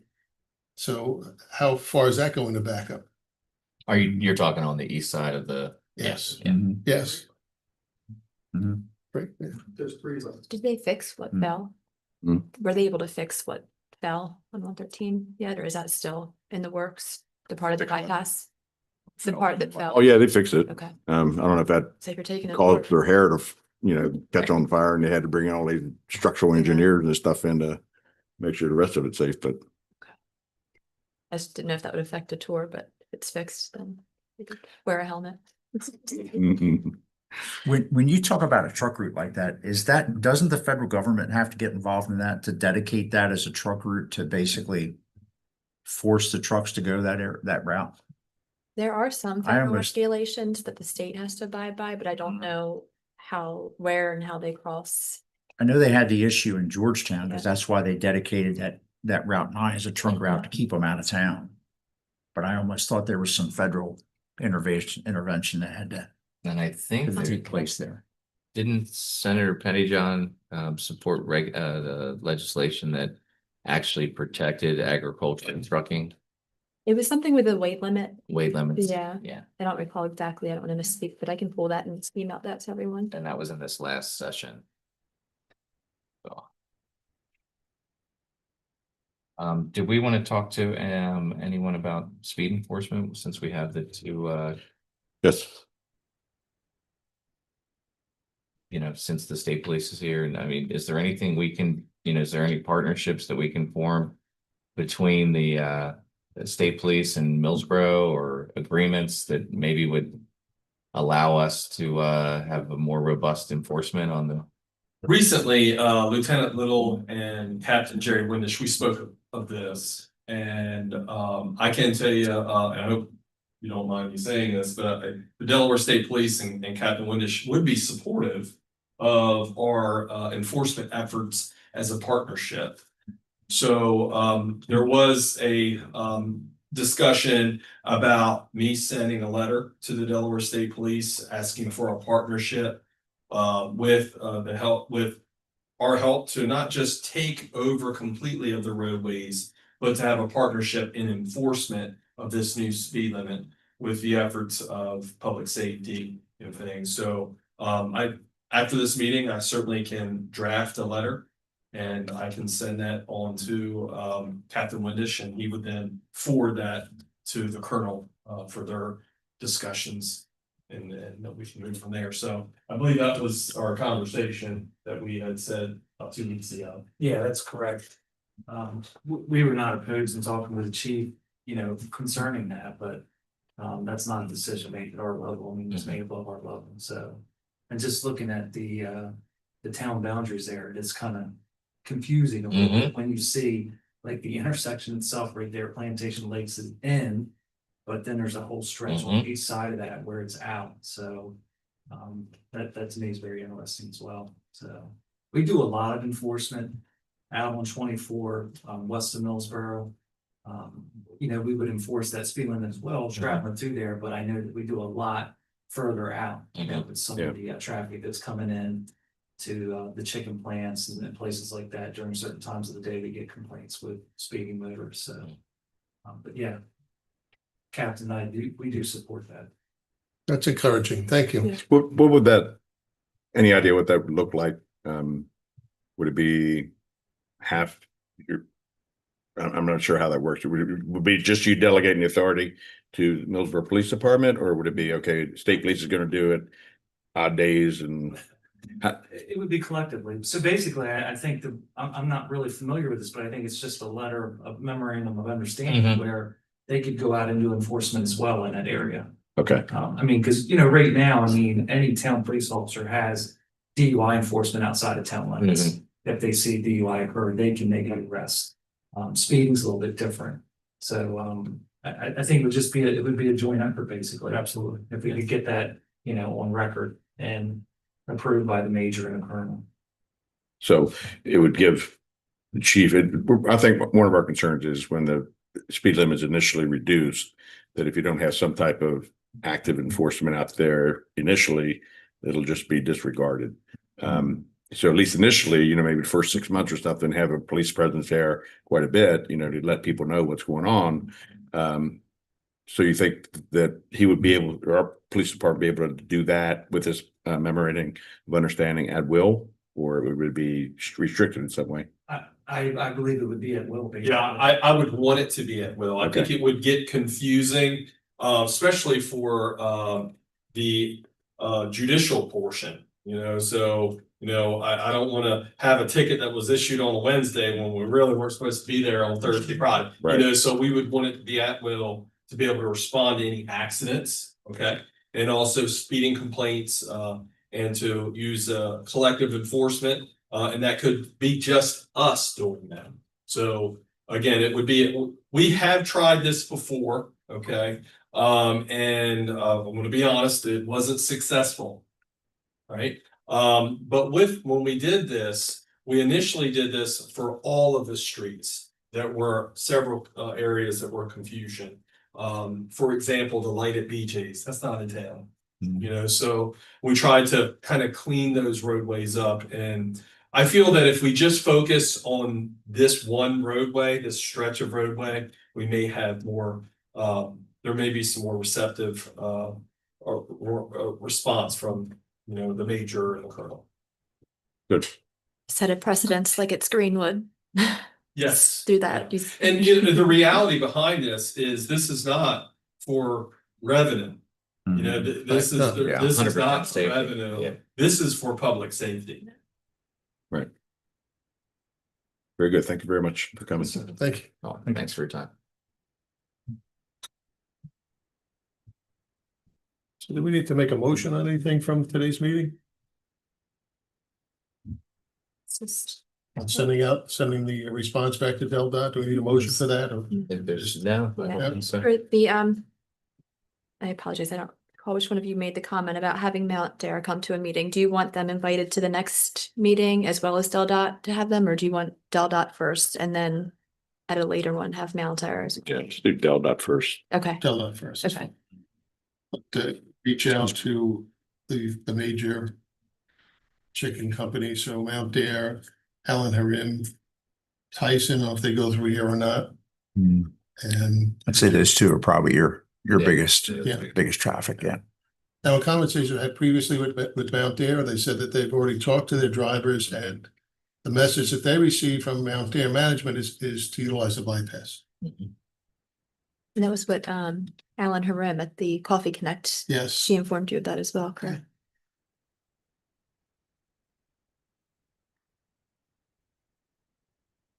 And then Chief, as far as reaching out to get the memo of understanding process started, you're just gonna send some communication and Yes, I'll have a letter drafted this week. perfect. Thank you. And I can send it to you and we can go over it. Yep. And then I would then take it and forward it to, I'll first go to the captain. Yes. And I'll send it to the captain. Sounds good. That we can go through that chain of command. Awesome. Thank you.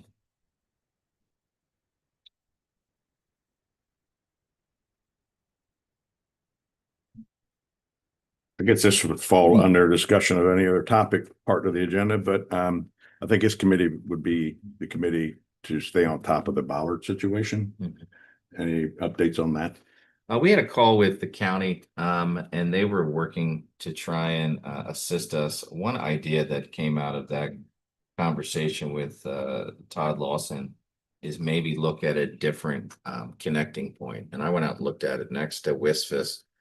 There is an area, Wisfis owns WSFS owns their own lot there. They're not part of the shopping center, but next to it where the bollards are is part of the shopping center. So if the shopping center is not receptive, the idea was maybe to reach out to WSFS and to Starbucks to see if we could create an access point there. So then that way you're circumventing the shopping center. There is an open space. I'm no engineer. I don't know, I have to figure out dimensions. It is level. There's a little bit of stormwater infrastructure there. But that might be an alternative. That's where we left it. I don't know if you have County any. council is gonna send a letter to the property management as well, who currently have where the bollards are. Basically saying, we respectfully request / demand that you take the bollards down, because they have the EMS station at the other end of the property and they see it as a safety risk. For emergency vehicles. The county council going to send that letter? Yeah.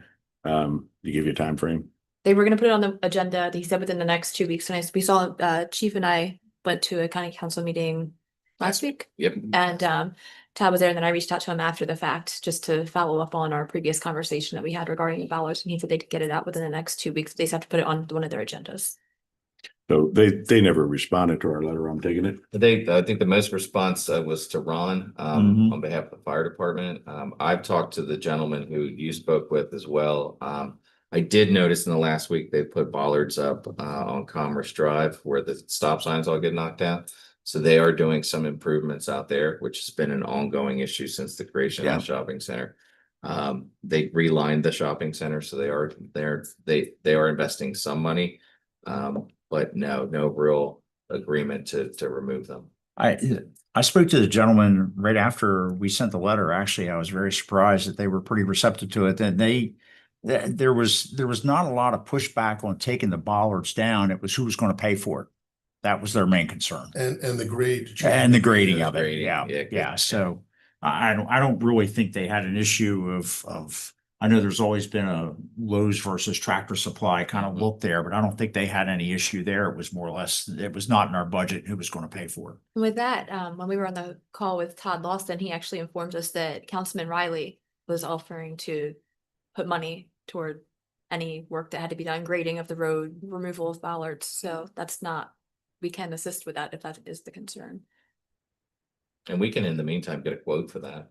Yeah, I'd say, Yeah. if they've, I mean, get a quote, we can at least negotiate with them. You pay half, we pay half, or if we have to pay it all. I think from perspective of traffic management and safety for that area, maybe the town should pay it if that's our only option. Mhm. I believe we're about out of time. Hmm. Kind of did this backwards before, but in attendance today is Councilman O'Neill, Councilman Presley, Jimmy Burke, Town Manager, Ashley Saunders, Assistant Town Manager, Bob McKee, Mayor. Have a motion to adjourn? So moved. Second. All right, thank you. Thank you. Thank you.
This is the Asset Management and Finance Committee. That is Monday, July 21st, 2025.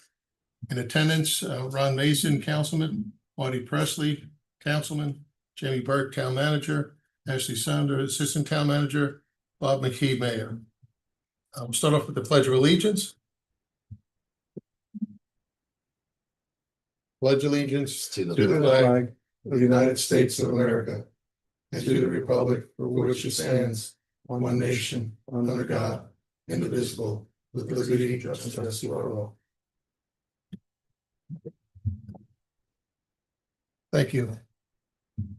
You have a motion to adopt the agenda, please? I'll make the motion to adopt the agenda. Second. So moved. Now, I was prior the committee chair for this committee. Anyone else like to become the chair, or I'm willing to carry on? I nominate Mayor. Okay, thank you. All right, any public comments, first of all? None? Okay. Today is more of a work type session. And we're going to talk about the data that's been compiled since the last meeting and next steps forward. As a guide with the next steps forward, I had sent out asset management list of activities and data to be collected that we could talk about and discuss. Why don't we start with what was compiled since the last meeting? John and Rich, if you want to come on up and share your update. We had, just to fill everybody, we had a training session on Friday at Public Works. Lunch was provided, and Maria did a lovely demonstration on work orders, the importance of work orders and tracking for the entire work staff, which I think is beneficial. Just keep beating the drum that this is the path moving forward. So, do you want to wait? Do you want to wait for John, or do you want to? I can start off. So we have been meeting on a weekly basis with the iWork representative to help us set up the program. We have been, I appreciate the list of information that you're looking for. It completely aligns with everything that we're planning to full build out, accomplish. Wanted to share with you guys that how we're planning on accomplishing this is starting at a vernacular level where we're utilizing all the building locations, so all of the water, wastewater infrastructure buildings for the different campuses that we have. In order to then, as a subcategory, start highlighting the equipment that is in each of those building locations so that we can better understand what equipment is being worked on and where. Also, because of the nature of Public Works previously, we also work on the facilities and stuff like that. So we wanted to make sure that we were able to capture that information moving forward as well in our work orders and stuff. So just to give you, and then also our vehicles. So our main focus right now is we have most of the building structure set up. We're working on the particulars as far as the asset equipment of the older facilities, water, wastewater, Church Street, and East State Street wastewater treatment plant. And then also as our primary focus for capturing the routine maintenance quarterly, we are working to build in for the Plantation Lakes. So that way we're starting off strong, making sure that we're doing all of the steps necessary. So as of right now, we're just doing general work orders, trying to capture the work that we're actually performing on a routine basis so that we can all be aware of what is being done with the staff and how we're being pulled in different directions and utilizing our resources. With the work that's being done, what types of activities? Are these working in the plants? Are these like patrol of the parks? I So mean, what's? most of it is repair. Most of it is repair. Right. During our daily activities, we have like routine testing and logbooks that we keep in the plants as far as those routine activities. Which we are planning on exporting into our work order program as more of a check style, just to verify that the inspections, the daily inspections have been done and routines. The daily process control testing has been performed, just to help us keep track and count of how long those processes take and what else subsequently has been discovered for repair and maintenance. Right. Yeah, so routines like that, it's what they call like a standing work order, if you will. So it's like the standing work order would be something as generic as if you're a pump station operator, whether it's wastewater or sewer treatment plant operator, you know, check different things, gauges, pressures, whatever it is. And then the way to set that up, like you're saying, is how much time is it actually taking you? When you work on a piece of equipment, you could look at standardized procedures and protocols, which also gives you estimated hours to compare against. And things like standing, the work is going to vary depending on how many different stations the operator has to go to, how many different gauges, recording data, things like that. So that's a good approach. So that's our attack protocol right now. We're on a stage 1 and entering into stage 2, which is getting some more of the vehicles and the parts inventory aspect of things recorded. And then we'll get into the more granular, which is QR codes for each individual pump. That way we can track how many rebuilds have taken place. Unfortunately, not all of that information is well organized at this point in time, but that's the whole purpose. Yeah, the old data, I understand that, just there's not much you have to go back to, right? Not much on the old data, but that's why Chrissy started about studying all the ways because the loop plan. Yep. Hey, John. Yeah. I'm sorry, we're live streaming. Can you come up to the microphone? Sorry. I don't want to crowd up here. I did the same with Chief during the last meeting, so. Only way will be first, just because everything's new. We have all the information, whether we. Rather than stand, if you gentlemen want to have a seat, you can do that too, so. Up to you. So we're starting with the only way, and then Church Street, unfortunately, the wastewater treatment plant is what it is, and it's, there's a lot of maintenance going on there. Like you was talking about, just pumps that have been rebuilt, we don't know how long. Understand. No, I get that. So that's where we're focused right now when we start getting all the little bit of information. Mark and Maria have been really, and Mark, you know, so. They got a lot of information in already, but I guess the best place to go is to start with one thing. Right.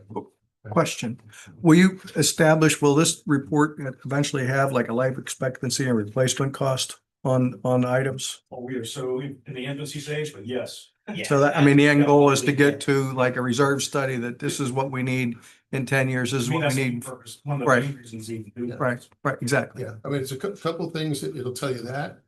And it's gonna take time, but you get to a point where you can do predictive maintenance. Right. And you can predict when something at the end of its useful life said, you know, repair versus replace. So you have a piece of equipment and it costs a couple $1,000. You're gonna want to replace that, you know, especially if it's in a critical function. I mean, you don't have to think twice. And to pass that institutional knowledge on from as our team retires, that way that information, it can be in the program and Memorialized. yeah.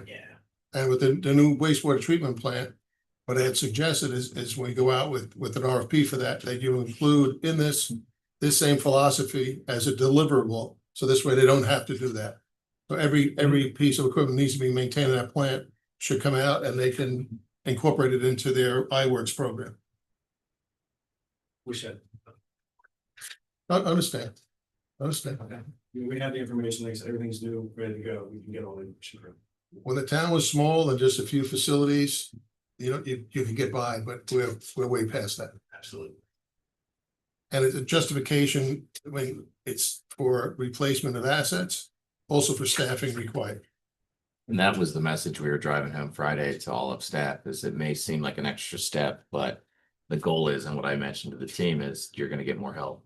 As we grow, we're gonna have tangible data that we can make those decisions on staffing based on, just like, you know, the work Exactly, orders. exactly right. And, And you don't know, what you don't know. So the information that we give you. right. And then in the mix, I mean, you have like a shape up in the morning where you gather the troops. All right, a minute after that, something breaks, yeah, an emergency, and then, all right, that work is done for the day. And then it's gonna help you prioritize work. So if you have something that's a daily routine, those are the ones that you could most easily forego for the day and pick it up the next day. So when you get into a monthly routine, a quarterly routine, an annual routine, you don't want to cancel that one because the next cycle is a year out. And that's where you make decisions. And the criticality of the equipment too. So the highest criticality is going to be fire life safety. That's at the top. You don't want to go canceling and foregoing maintenance on that.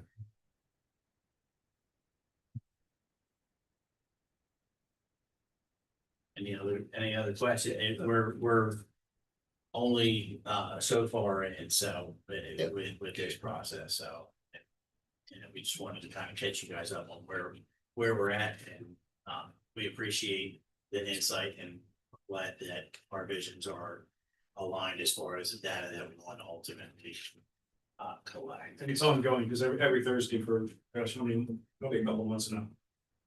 They've had meetings, team meetings with Carlos from iWorks, learning different things each week, actually. It's usually these three and whoever else can get in there. And I know this is a big ask. I mean, this is a tremendous amount of data you guys have got to collect. You got to get it from 100 different sources and pull it all together so it's legible for us. And you still got your day jobs to do. But from a timing perspective, do you think we'll have enough to go on for next budget cycle starting next March, April? We're hoping to, especially when it comes to work hours performed in repair and emergency repairs. That's our main focus, is capturing the things that happen on the weekend when there's less staff, making sure we're capturing all of that data and information so it translates. Yeah, we will have a much stronger set of tools and equipment to utilize for next budget cycle. I think just because you asked that question will make up for it. Sure, I mean, yeah, they've just in the last few weeks, they just keep getting better and better, and we keep getting more and more information. And everybody kind of, as long as you don't have fires to put out, people get out there, especially mostly with Mark and the maintenance. He's out everywhere, all the plants, all the time. So I think we can handle it. Great. I'm happy to sit in those work sessions. That would not be a problem for me, depending on what else my personal life have going on. Yeah, definitely. I mean, no, I'd be happy to do that. yeah, it's a two-way street. I mean, we ask a lot of you guys. You feel, the need to ask us too. So if any way we can help. And next meeting, we'll have a better visual presentation for you, so we can walk through how many work orders we've been creating since this latest meeting, some of the maps and other valuable tools that are in this iWorks program that will help us as far as knowledge and understanding of what's going on. Honestly, that's why I had everybody go there, because I thought that's where we're going to do it with the big screen and be able to show you everything. What we've been doing. I don't know if, so those parts are primarily with water plant and sewer plant, right? Water plant, sewer plant, water distribution, collection system for the wastewater plant. We're going to be tracking all of our streets equipment, the park playground equipment, repairs, maintenance, stuff that's going on down there. It's like an all inclusive, it'll be supporting the streets department, parks and rec, water, sewer, and then other facilities maintenance. For the town. Okay. So when we first got the committee together, we kind of looked at it and said, oh, well, the water plant, sewer plant, that's complicated. You've got a lot of different stuff that goes into that formula, but streets are fairly easy, not easy, but you've got better numbers and better information to be able to gauge that. So we said, let's tackle the streets first and come up with some numbers on that, whether it's 5-year out, 5 to 10 year out, and then, 10 plus years out. And I think we segregated that before with the paperwork you gave us before, what streets falls into each one of those categories. So where are we at on putting that together with firm numbers? So they're supposed to be, we had it contracted out to do another streets review through iWorks where they're gonna, so we need to schedule that. So, I've already started the conversation with iWorks. We were going back and forth with a couple of the details in the contract for, what they call Public Works One, which is the vehicle that does the assessment and all that. They're looking at September to come out and do the newest reassessment of all the streets. Okay. And visual inventory of all signs and all that stuff. Okay, and so from that standpoint, actually, you were able to give us, the estimates on the contract and prices and everything. We've got the streets and the age and everything that we can classify them in different. So by September, we should be able to put it all together and have some firm numbers, you think? September, streets. October? Well, they're gonna come out in September, so then they take it back and they have to do their stuff. I don't know exactly what, I haven't talked to them about the turnaround product of it. I think last time it was a couple weeks after they did the actual physical assessment of it. But then, yeah, shortly after that, because they do all the numbers do all the rankings, they handle all that stuff. So once they give it to us, yeah, it would be very easy to turn it around once they give it to us of costs and stuff in the budget and all that thing. And we utilize that last scan for how we are doing the paving for this year. Yeah, so yeah, I mean, that data is not that old that we can at least use it for this year's paving and that for the money that was allocated for paving for this year. But then the numbers for using it for looking at a much longer term plan, it would be this fall, yes. The streets that we got the quotes for that we're moving forward with this year were 5 years or less on the life expectancy. On the old. Right. And then the second segue is gonna be what, 5 to 10, I think we decided, and then 10 plus, or was it 10 to 20? 10 to 20. And just the action saying, I met with Pinoni last week, they're gonna start the benches. Met with Pinoni, they're gonna be out there this week to start 4 samples for the 4 roads, I think it is.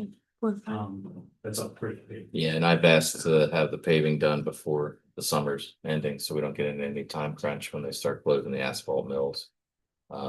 In the fall when the weather changes. So- And what are we doing first? Are we doing the 5-year? Is that what we're working on? Yes. Okay, and with that, so timeframe on that is a year, 2 years to wrap it up? Or are we trying to do it all this summer? Oh, we already have quotes, so it should be done this summer, It was in the budget, and it's the even, 300. and it's. Okay. what But they then gave really us the what we need quotes from on you was guys the- is the 5 to 10 number and then the 10 to 20 number. And the advantage of us taking out all the stuff under 5 is then we don't have to put it all in the 5 to 10 bucket. We can be a Right. little bit more picky and bring it so that we have next year's and Right. be able to spread it out over a further period, because nothing is hopefully under dire roads about to fall apart. And we should be able to do it granular enough where we say that 5 to 10 year period. They then move up to category 0 to 5 Yeah. in the 6-year, and Yep. these are the streets we're gonna do, and The quotes And the that good came thing back- too with it being done, hopefully by the end of summer will be, then then when they come out to do the road assessment, they'll be assessing the new roads and not, or the The new. freshly the paved. freshly paved for all those older ones, so then they capture that, the work we've already done for this current fiscal year. And with the quotes that came back, unless they ended up going above and beyond significantly what they quoted, we'll still be able to do additional roads even beyond what's below the 5 to 0 life expectancy. They came in, I think it was, don't quote me, but I want to say it was like 230,000. And we have 350 in the budget, so we might be able to do an additional street if necessary. These assessments include the sidewalks as well, or no? They capture the sidewalks in pictures, but they do not grade the sidewalks, because there's very few sidewalks in town, that the town actually owns. We They would only look own at the sidewalks curbs, that, because we're curb to curb. yeah, And There's then only a fine. handful of sidewalks right now, and then actually I have that job scheduled for September, October. The sidewalk by on State Street, where the ballpark is, that's ours. basically the only sidewalks we own are sidewalks that are touching property that we own. Okay, The rest of them are owned by the property owner. so you can evaluate those, you're saying this fall, and have an idea of life expectancy on those or any repairs? This should probably finish it, because I've already went out and looked at all the town sidewalks, and that was the worst, well, that wasn't the worst, it was pretty bad. And then there's one other one by the police station, but I'm not quite sure. That's on the side, not actually on the road. So just a couple little nicks there and there, but everything else was fine. Good. Do you have a vision with the system or in the iWorks package will be manual written work orders, or are you looking for electronic to have mechanics that go out and Electronic, so that way we can email and text the employees directly as far as work that they are directly assigned. And to be able to handle that through an app. Yeah, they can do it on their phone, or there's workstations at the Public Works building where they can log things as well. We put a couple workstations in there, so at the end of the day, if they didn't get something, they could get in a little bit early and take care of it. No, it's good. You take a picture of the QR code and then starts the whole, yeah, Yes, good. It's good, it's a very user-friendly system. good. And I don't know if you picked up on one of the points. I mean, this is off the top of my head. It's been a while since I've done this. But travel time, even though we're a small community, becomes summer traffic and it takes you half an hour just to get where you need to go. Well, And you're going 2 miles. we've been directing the team that travel time to and from and the collection Yeah. of all of the tools and parts necessary to complete the work needs to be included in that job description. And then weather related routines, as example, heavy rain, you want to check the roof drains and things like that during that period of time. So. And do we do catch basin cleaning, or is that, We're not, stormwater is not us. but okay, It would behoove us. Yeah. And we always do, we check the catch basins because it floods, just to make sure there's not a bunch of leaves and all that. but Be ready for a rainstorm. but would as far as cleaning out the catch basins, we hire someone to do that, or is that a different entity? So DelDOT DelDOT. is Okay. responsible for the majority of the catch bases, stormwater catch basins in our town. So we can notify them if something, if grit and other debris is accumulating underneath. But we try and keep the tops open to allow water to travel as best as possible. Now, I don't know about the catch basins, but it was some years back where it was the EPA wanted to decrease the size of the plate, the back of the catch basin. So you don't get debris in there, the cans and bottles and that kind of thing. So I don't know if that occurred here or not, and it's not the town's responsibility, but does that fall on I haven't DelDOT? heard anything about that at all, so. Yeah. Yeah, with that being their infrastructure, that would have fallen on DelDOT.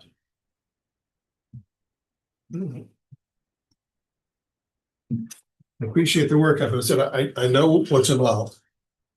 For years and years, and at some facilities that we went to, by the time you complete everything, 30% has changed by next year. So you're constantly chasing it, but if you keep up with it, this is the hardest part. You keep up with it, anything new that comes online, to include that as deliverable, and then you maintain. Thank you guys very much. Thank you. Thank you.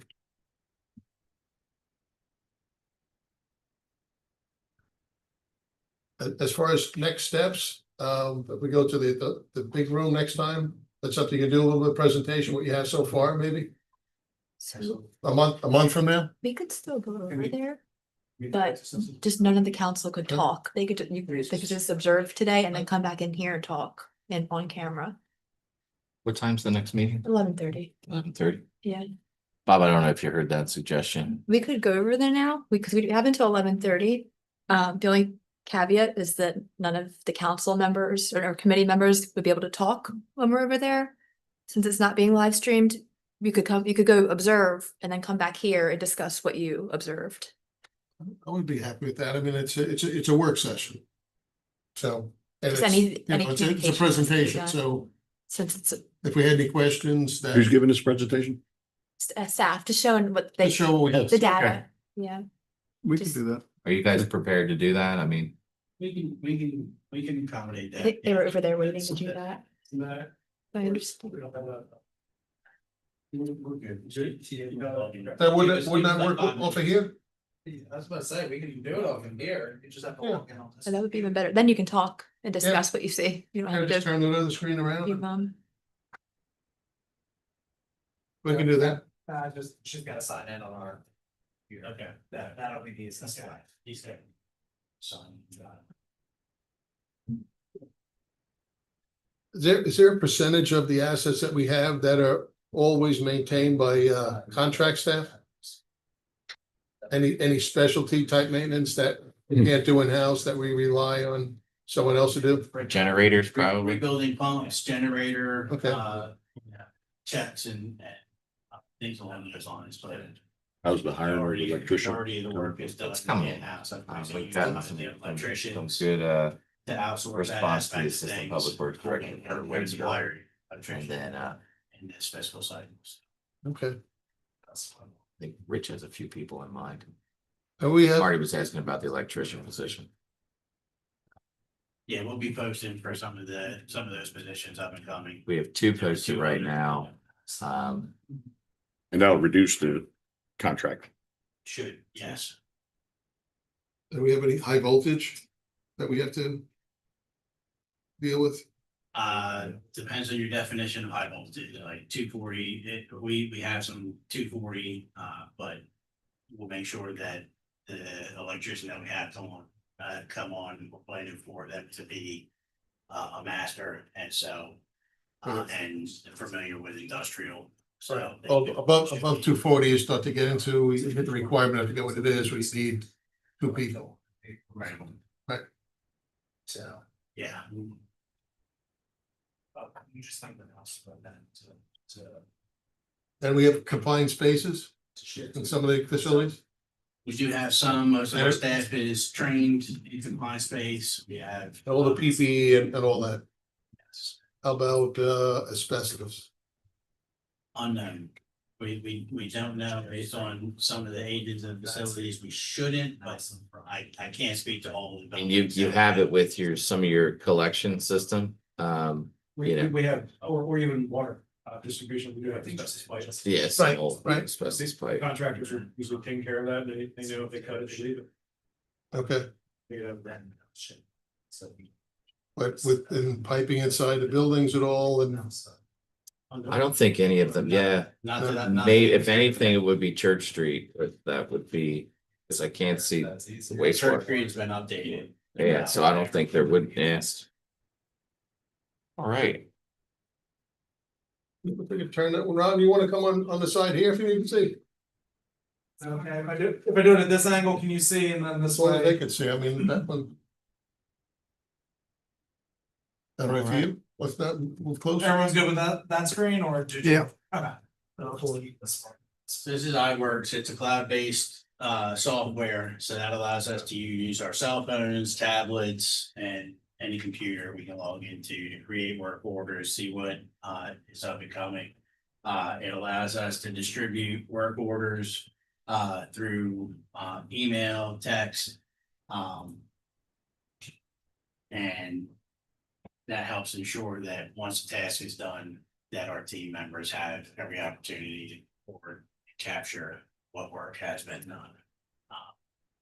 And some of the nice aspects of things is it allows us to generate QR codes. It also has inventory that we can tie to some work orders. So as we get built out to the point where we're on an annual basis doing a work order, it can allow us to assign what tools are necessary to accomplish the job, how many personnel it requires to do that job. All of your oils and other aspects of things can be assigned to that work order for future.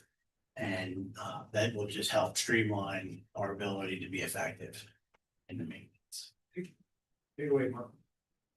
I mean, setup is very user friendly. We've got it set up in several areas, facilities management, I should say. Water line, wastewater treatment plant, water treatment plant assets, work management,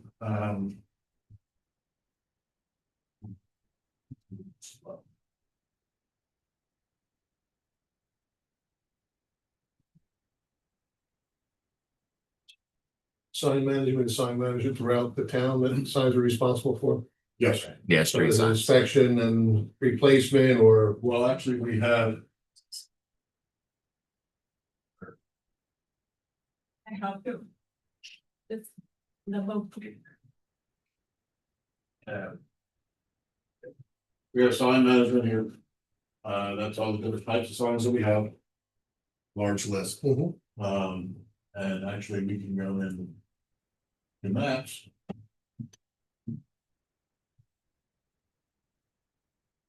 And it will show you exactly where all the signs are. And this all has GIS, I guess. Actually, gonna do the same thing with Yes. hydrants as an example. Oh, yeah. Yes.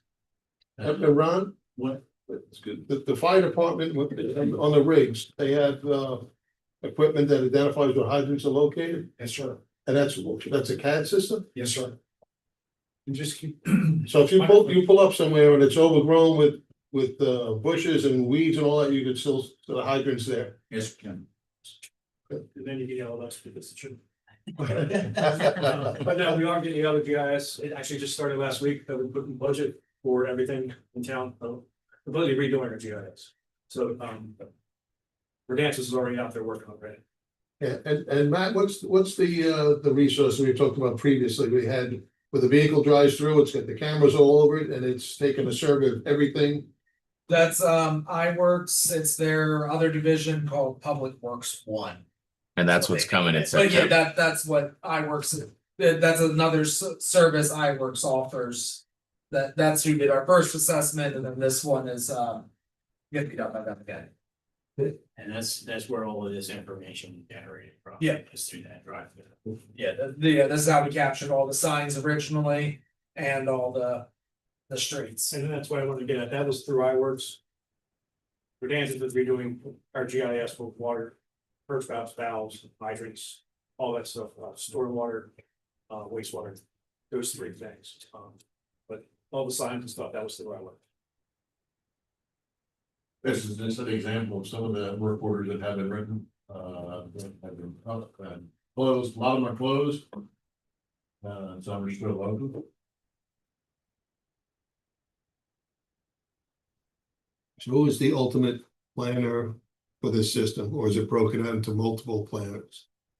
So right now, we have, I started it and we brought Mark on, who is our head of maintenance. He's the only maintenance specific employee that we have presently. One of the main functions of his coming on board is to get this asset management program squared away as far as creating work orders and identifying the assets and the PM schedules for us. And then it'll be the assistant directors and the directors who will help organize, and the supervisors who will help distribute. So it'll go to the supervisor level first for them to help coordinate major maintenance activities with Mark, utilizing the operations staff to complete the majority of that. And or if it's outside of our scope of ability, start getting contractor to come in and take care of it. Yeah. And it's a matter of balancing out the staff hours on a given day. Correct. So, and Just like you mentioned earlier, you can have a meeting in the morning and say we're gonna do. that's, yeah, it's gone already. 15 minutes later. Yeah. We're off doing something else. For sure, that's real world, real world. You try to anticipate, but you can't everything. And then what's your target or goal of preventive maintenance as a percentage of the whole day of work for your groups? Preventative maintenance, probably 10% is what I'm hoping to get out of them. You know, we're unfortunately still somewhat reactive in Right. dealing with those issues, so that you know, by the time we take up our typical process, identification of plant operations, that's 2 to 3 hours in the morning, and then mobilizing and developing a plan to address those the critical issues and scheduling out or putting in queue what the minor issues are to be performed. Well, and that's reality too. I understand. You're going from the dinosaur age into the future. So I get that. So I get that. It makes sense. There's gonna be a flip at some point, and then the goal, maybe 70% Right, preventive maintenance and 30% because you always have little firefighting to do. right. We've already started the transition from purely reactive to being proactive Okay. as far as our week. A lot of break fix. Yeah. Pay me now, pay me later. I'm trying to get that. Of course, a lot of that will be absorbed once the new sewer plant, I'm sorry. once a new sewer plant is operational, a lot of those issues. Correct, a lot of the reactive maintenance. And we learned from the water plant an only way. I mean, you put the man hours in to get the plant up and running. And then, yeah, you're hoping that it's not chasing your tail like we are now at the current wastewater plant with old technology. I mean, that's the problem is, well, if things break and it's such old technology, it's hard to replace the parts. So then you're replacing systems on a larger scale because things are obsolete. We ran into that just recently. So, and then parts and lead and lag time. So, yeah, no, we're looking forward to, and the newer plant, the design is a much more user-friendly, simplistic design versus a prototype with high levels of technology that nobody really uses anymore. So at least for wastewater.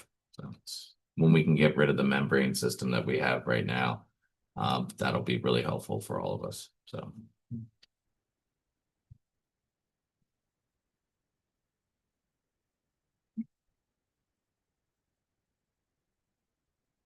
Any other questions? The columns, the column heading, see what those different areas are.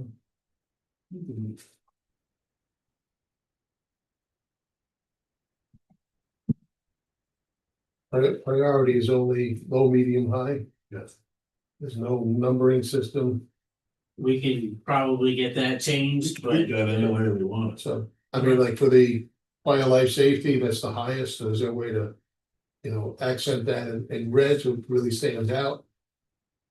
To be honest, I'm not sure if that's. Or just something more, We can have those discussions with Carlos. I'm not fully aware of all of the levels. I know that I'm sure there you are can some sort it. applications that he's gonna be able. You can sort it by high, right? You can sort each column Right. Yeah, I mean, to bring all the high to the top. it's just a database. We identified a few more data points we wanted Friday when we were doing the training for different work orders. So, and that's good that you guys have that weekly meeting so you can make those changes. Yeah, we're actually gonna have, we noticed during the meeting Friday, we don't have a heading there for actual hours worked. We were adding that into the notes when you closed out the work order. Mhm. We're gonna have Carlos add that in on Thursday. And then you could compare estimated hours versus, the rest of the hours. A lot better, more efficiently going back in and reading the notes of the work order as to how many hours were worked. It's gonna have its own. It'll Overturned truck on 113, traffic backed up, couldn't get there.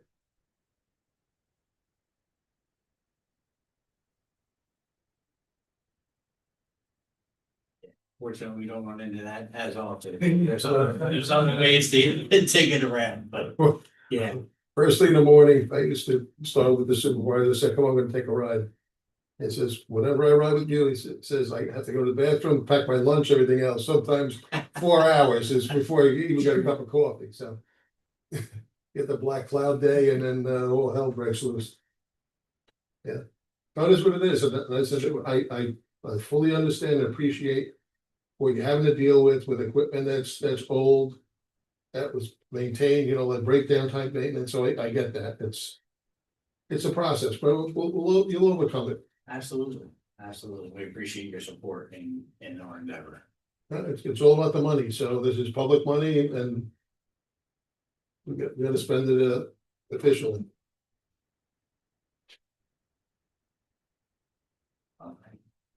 Now, if somebody in the building here or police or somebody called in, they need something taken care of, they call a planner. So Who sets it a work order? Yeah, typically what they'll do, right now, we haven't established that protocol right now. It'll be a phone call to a supervisor and then we'll get Maria to create a general work order, but typically as of right now, it's more of text and verbal response. As we're literally just implementing the work order product. So that will be they'll either call us or Maria to get something. You can see right there, you've got 3 work orders that were written up 11 minutes ago, 12 minutes ago, and 17 minutes ago. Yeah. And that's Jimmy. That's nobody in this room. So that's. Jimmy was doing the work, he finished the work and he wrote the work order and closed it out. So they're doing what they're supposed to do. They don't need. And what about nameplate date on a piece of equipment? So as we're going through and part of that information will come from the end of life or the life evaluation survey that we're gonna do at the pump stations. We'll also continue to gather all that information to input throughout the plants as we're working. Yeah. Some of that data unfortunately is underwater, literally with the submersible pumps that we utilize. Right. So as we pull them up and maintain them, we're grabbing that information as well. Do we have spares for the most critical equipment, things that, long lead time? Mhm. So we have that on the shelf. And we're starting to order more parts kits as some of our critical parts are manufactured overseas just to help alleviate some of those lead times. Any of those pieces of equipment, pricey?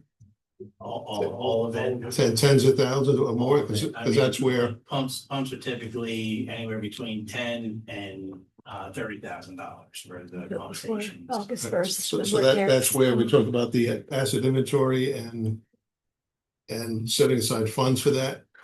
Right, that's should be part of the process as well. But we're also thinking, like just for the water side. I just ordered new analyzers that are homegrown. The parts are here in the country. We've been using another company that's Belgian, I believe. So the lead time or the time to get a part or even a buffer solution is months and months. And so we're trying to get away from that altogether and get parts from Indiana. So that kind of thing. Between both plants, we kind of upgraded everything. Plus, we also, off topic, but we also took them out of the plant and put them in the lab. So we can actually get life out of them. So it's local, I say local Indiana, but it's American made and I've used Hot forever. So we're gonna get away from the other stuff. Just being nice. Thanks, Mark. We're trying to standardize with some equipment that can be used either in the water or wastewater department, not that we're using for new equipment. That's the specify. New equipment. How's the reaction of staff and people out in the field? They're open to it. I mean, it's like anything new, they're a little hesitant at first, but as they've had the opportunity to be familiarized and understand that they have support from other people who are developing it. I think that calmed a lot of their issues. As you can see, Jimmy is actively doing it while already the support team is here. So they're taking to it. For too long, it's just going to become second nature for them and give us all the information that we need. Good. We've also talked to them about, I know Rich did it, as Lewis, but when we put with Artesian, it's the same kind of thing also there.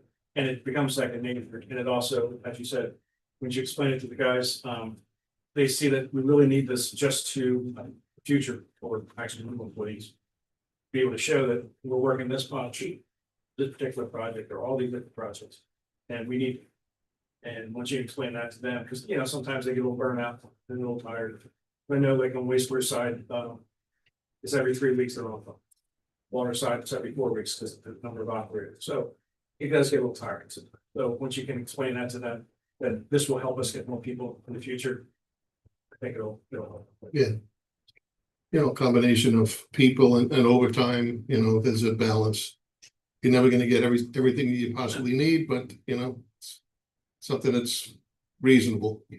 And it directs our attention for where we need to improve, the technology to better suit our needs for as the town. No, that's good. That's done quite a bit. It's a high priority for us. to gather all of this.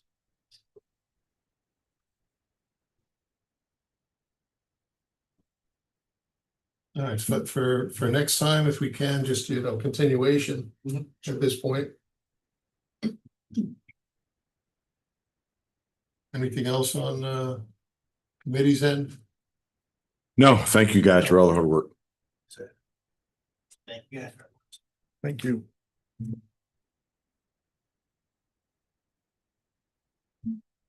All right, look for a motion to adjourn then. Matt? Oh, sorry. I know we had talked about it, but Waterworth, the rate study software, software slash consultant. If possible, could we next committee meeting have a presentation on that software? Because that's where we left it at budget, was to represent it to you guys full form before making a recommendation, move forward with that or not. Yep, my opinion, yes. On the agenda for the next one. Yeah, that's what I'm asking for it to be for our next committee meeting. If that, Sounds good. then we can have the person remote in or and do a full presentation to show you the combination of the software and service that they offer in the rate analysis and asset planning. Sounds good. Sounds good. Thanks, Matt. Thank you. When we get it, is there gonna be a copy of a contract or something with that as well that we can review beforehand? Yeah. I mean, I can definitely send out the information that given previously at the committee meetings. I can get that all out to you guys, which includes just a slideshow presentation of the actual software, the contract, all those different types of things, so you guys can review it ahead of time to get a little bit of a further understanding of it prior to them doing the presentation. Perfect. Sounds good. Thanks, Matt. Thank you. Thank you. All right, unless there's any other issues, a motion to adjourn. I'll make a motion to adjourn. Second. Second. All right. Adjourned at 11:14. Thank you.